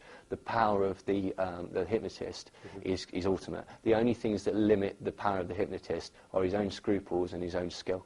Right. So, all right, then. Well, we're going to discuss another alleged project, which is Project Phoenix. Tell us about that. well, I mean, the alleged part, the Phoenix program is sort of a political assassination and PSYOP program that was originally carried out in Vietnam during the war, obviously. And the concept of it was to sort of have groups that would go in and assassinate people that maybe weren't like generals or whatever, but were seen as supporters of the Viet Cong, or could be politically influential and stuff like that. And the official story is that it was a very, very, very organised political, like deep undercover political assassination group. Right. However, like if you actually look at the sort of methods that they were using, what it was really there for was to terrorise populations, to basically cause the population to submit. Right. Now, Got an example of this? one example is this was an interview with Dr. Alan Levin, Modern Medicine and Military Links. This is completely verbatim. So I volunteered for this Operation Phoenix, which was a psychological operation. It would make Charles Manson look like Abigail Van Buren. It was basically a psychological operation, and it was very well done. Americans have done it many times before, and in essence, we did it inadvertently in Libya. The theory is, you don't kill the leader, you kill his children, and you kill his family. Basically what I mean is you destroy the chief's family very ignominiously, and I mean ignominiously. I mean, Charles Manson would look like a sweetie compared to this stuff. So the guy comes back home, and he sees this mess, you know, his wife beheaded, her infant child stripped out of her abdomen, and then beheaded and shoved back in, bleeding into her body. There'd be entrails hung from the rafter, and there'd be shit all over the walls, those kinds of things. And that's how we do it. And when that happens, these guys lose confidence in themselves. And the village loses confidence in these guys because they don't die, they don't become a martyr, and so the entire operation loses his fighting will. That's the American way. And that's a direct quote from Alan Levin, who was involved in these programs. And who did he work for? Was he? Well, it's a CIA program. I mean, the thing He is, was a CIA. well, I believe he was a agent. doctor that was actually, but he was a doctor that was actually used in, A doctor? yeah, in these sort of things. Of psychiatry, presumably. Possibly, Right, yeah. all right. I mean, the thing is that basically, if you look at other incidents, the My Lai massacre, it has been alleged, well, basically, it was a Phoenix operation. It wasn't an assassination program. Basically, the sort of excuses, well, we were trying to assassinate a few guys and all these civilians got in the way.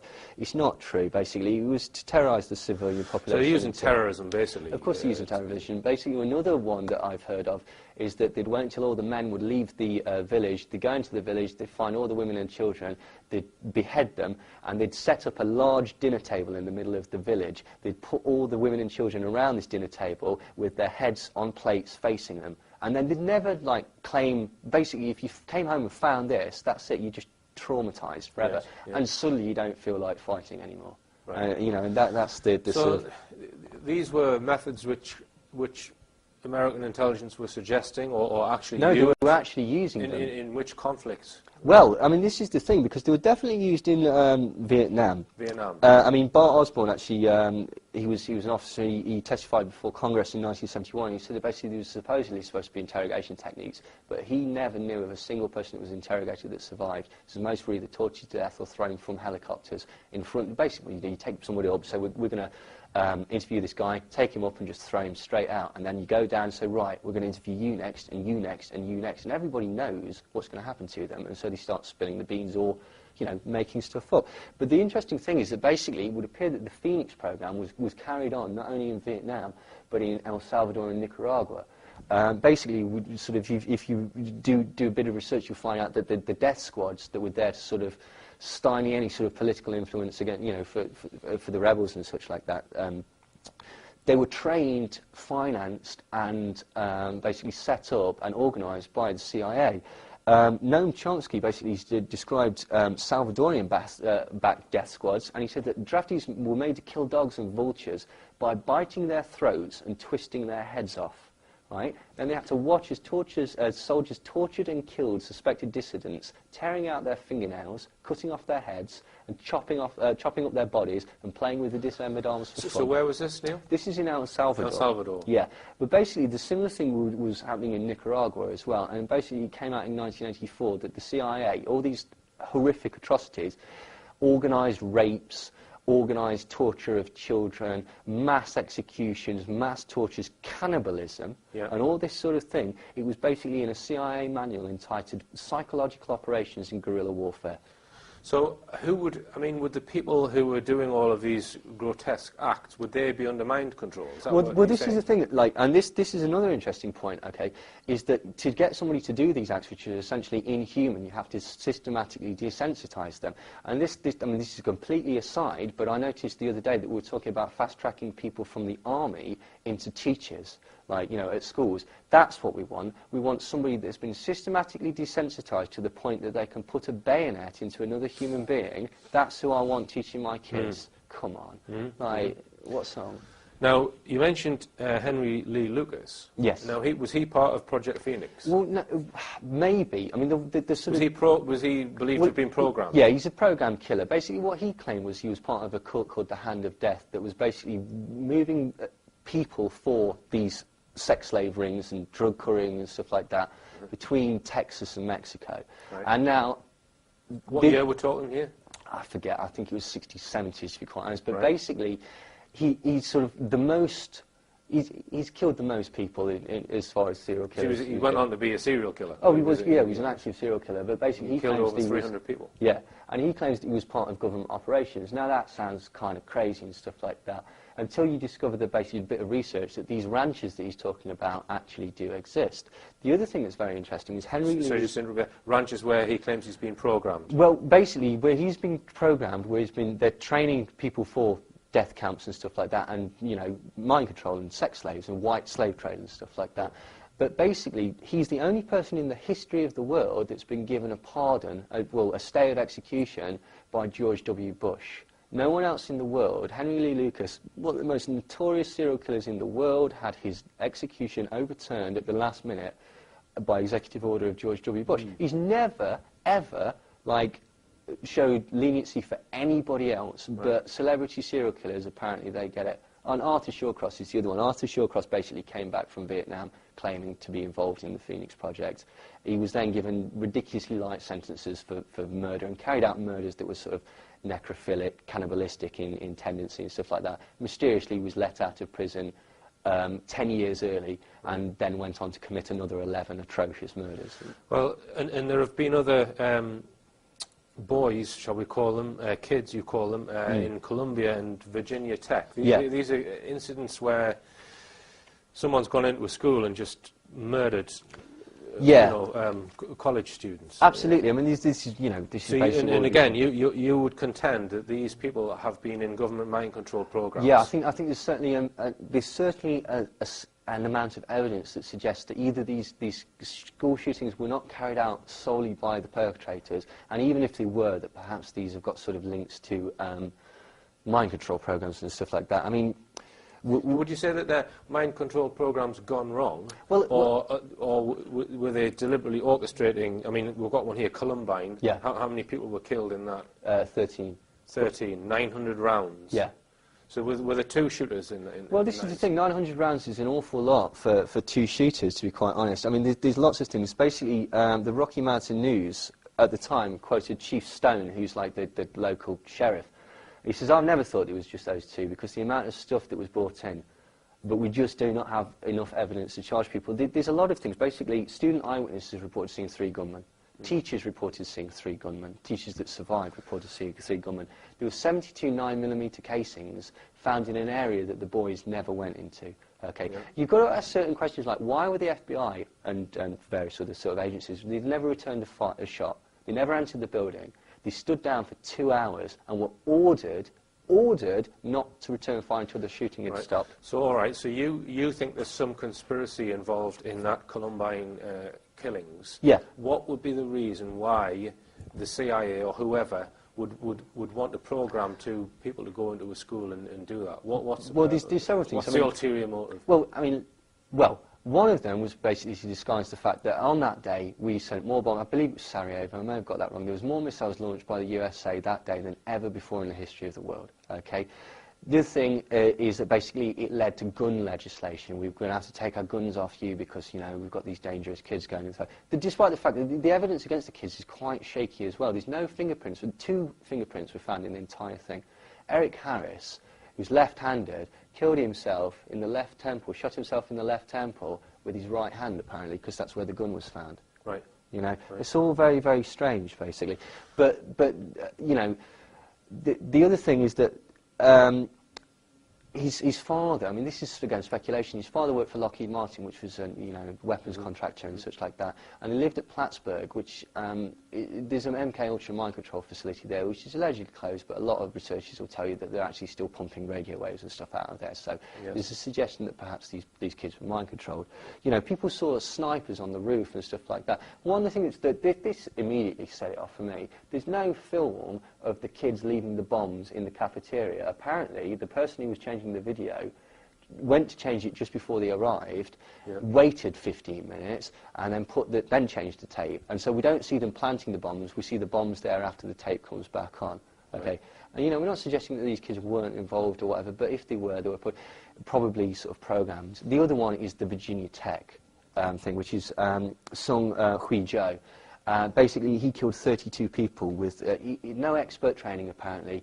He got off 170 rounds from 2 pistols in 9 minutes, which is a shot every 3 seconds. He had a 60% fatality rating, which is higher than special ops. Okay. Really? When the investigators went there, I think it was Charles Meslow, basically, he's a professor of criminology. He examined the scene. He says, well, someone's been at this with an assault rifle because there's so much damage.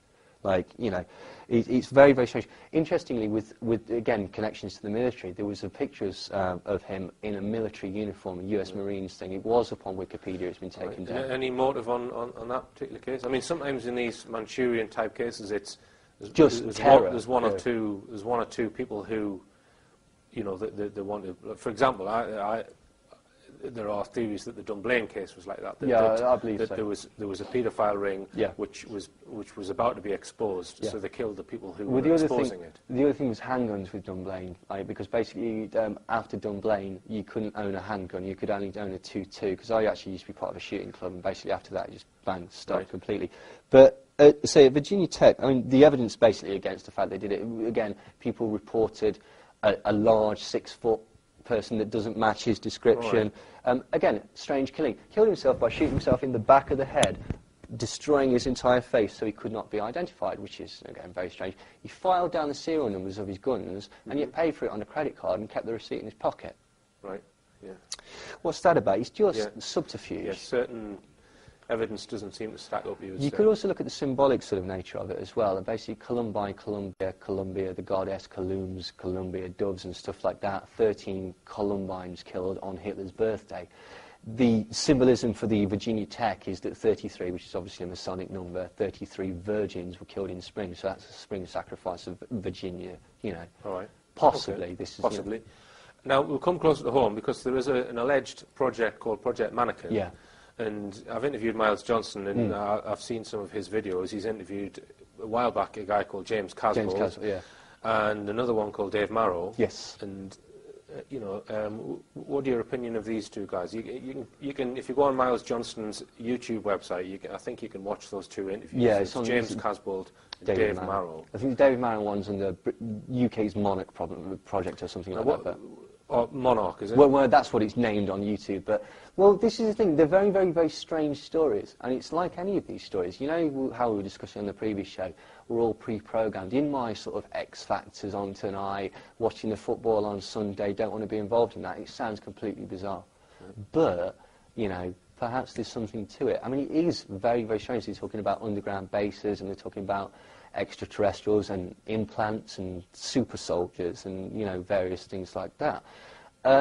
It's not actually as far-fetched as you might sort of believe. I mean, if you look at sort of, you know, Buddhist monks, you know, Shaolin monks and stuff like that, they can sort of use techniques to make, you know, very, very sort of strange chi force energy things happen. If you look at sort of the history of war, you get people are so on adrenaline and such like that that they don't notice they've lost an arm or a leg or something like that. I mean, it's rare, but it does happen. And perhaps if you could tap into that, you could, or perhaps even using some sort of hypnotic suggestion, you could bypass these things. And so, you know, it's perhaps not as strange as it sounds. All right. And the Dave Marrow interview, you know, I did think that there was possibly something to that. Yeah. He certainly seems a very disturbed Well, one of the character. things that Dave Marrow talks about is the satanic paedophile ring on the Orkney Isles, and basically this is if you research a lot, there's often cases of satanic ritual, you know, child abuse, and every single time it transpires that the kids were all making it up, and they weren't making it up. Okay, by pure coincidence, there was a case it's the Broxtowe case, or it was in Nottingham, which is near to where I live. Now, by pure coincidence, I happen to know the foster parents of the girls that were involved or made the allegations, and they claim that basically several things. They claim that these girls were, without wanting to be offensive, not bright enough to make up these really, really detailed stories, and like all of them kept to the story 100%, talking about being taken into graveyards and to houses and stuff like that, and being made to partake in satanic ritual and sex with adults. And basically they were naming members of the police and members of Parliament, you know, various sort of official people that, you know, really shouldn't be sort of doing this sort of thing. Now again, it was all sort of wiped away and stuff like that. Speaking of these foster parents, basically everybody knew that it happened. They couldn't remember specifically where these houses in the countryside were, therefore they were lying and stuff like that. Even the report says that basically, yeah, these kids were systematically abused. All right. And we have had, well, very briefly on one of my shows, I featured Barry King, who claims there is a base at a place near Peasmore. Yeah. And it's intriguing claims, but my opinion of that theory is that it's probably half true. Well, the alien stuff has been added somehow to hide what's really going on. it's certainly possible. I mean, you've got to sort of appreciate with all of these mind-controlled people, or alleged mind-controlled people, any recovered memories could be a mind-control implant. I know that then we'll get into a really sketchy area of, you know, Matrix style, are we awake, pinch me. Yeah, I mean, because this is something that they can allegedly do. If they can create different personalities, you said that there's one personality which is the self-destruct one, but there could be the other one which is the, I'm now telling the truth about what happened to me, so it's just a whole load of gibberish comes out, so that no one will ever believe what they're saying. Exactly. The other thing is that basically there's this thing called MILABs, which is, you know, military abductions. Yeah, if you read Sources of the Illuminati by Jim Keith, what he basically goes through is a lot of cases where during these alien abductions, quite domestic things have been used, like vans and people in military uniforms. And one of the arguments is this sort of William Cooper argument, grand deception sort of argument, that, well, this proves that the aliens are in cahoots with the government. Or alternatively, we could argue, like we were saying before, it's so that people go, if you go to the police and say, some blokes in military uniform kicked off my door last night and kidnapped me, that's a crime. If you go to the police and say, some aliens kicked off my door and kidnapped me, that's taken away by many white coats time, isn't it? Yeah. And so you're quite right, it basically, it sort of retracts credibility from the story. It doesn't mean that it's not true. I mean, who could tell? You know, this is the point. I happen to believe that, you know, there are aliens, there's alien abductions and stuff like that. It doesn't necessarily mean that all of them are that you know. All right, then, Neil, I mean, is there anything else you want to add so that people can sleep well in their beds tonight? Because it's been quite a roller coaster of very dark subject matter. I mean, you know, do you think these programs are going to become more intensive and get worse, or is it, you know? Well, it depends who you believe. If you research the Montauk Project, Al Bielek says that these are called Montauk boys. Basically, the Columbine attacks, the Virginia Tech attacks, and stuff like this. They're programmed to cause chaos. If you watch Freeman TV, he's got a program called Program to Chaos, and it's, you know, perhaps these sleeper cells, they're termed sleeper cells, which is essentially to sort of come forward for whatever reason. James At a later date? Yeah, James Casbolt believes... So the sleeper cell would be someone who's being programmed, they've got this stuff in their heads which can be triggered. Yeah. I mean, how long in the future are you talking? Could it be a year or... Who knows? I mean, basically, James Casbolt claims that he's still on mission and that his programming will kick back in when martial law is declared in America. And this is all the process that is going to happen, and so he will essentially be there along with thousands of others. I mean, Alfred Bielek says there was like nearly 300,000 kidnapped children that were turned into Montauk boys. Right. So these are perhaps... So martial law happens, these all become footmen of the, controlling Illuminati that have been programmed. Yeah. Or, it's an interesting theory. Well, I mean, every time there's a vacuum, basically, in any political situation, what happens? The man with biggest gun wins. Now, imagine if you as government owned those men with big guns and could sort of,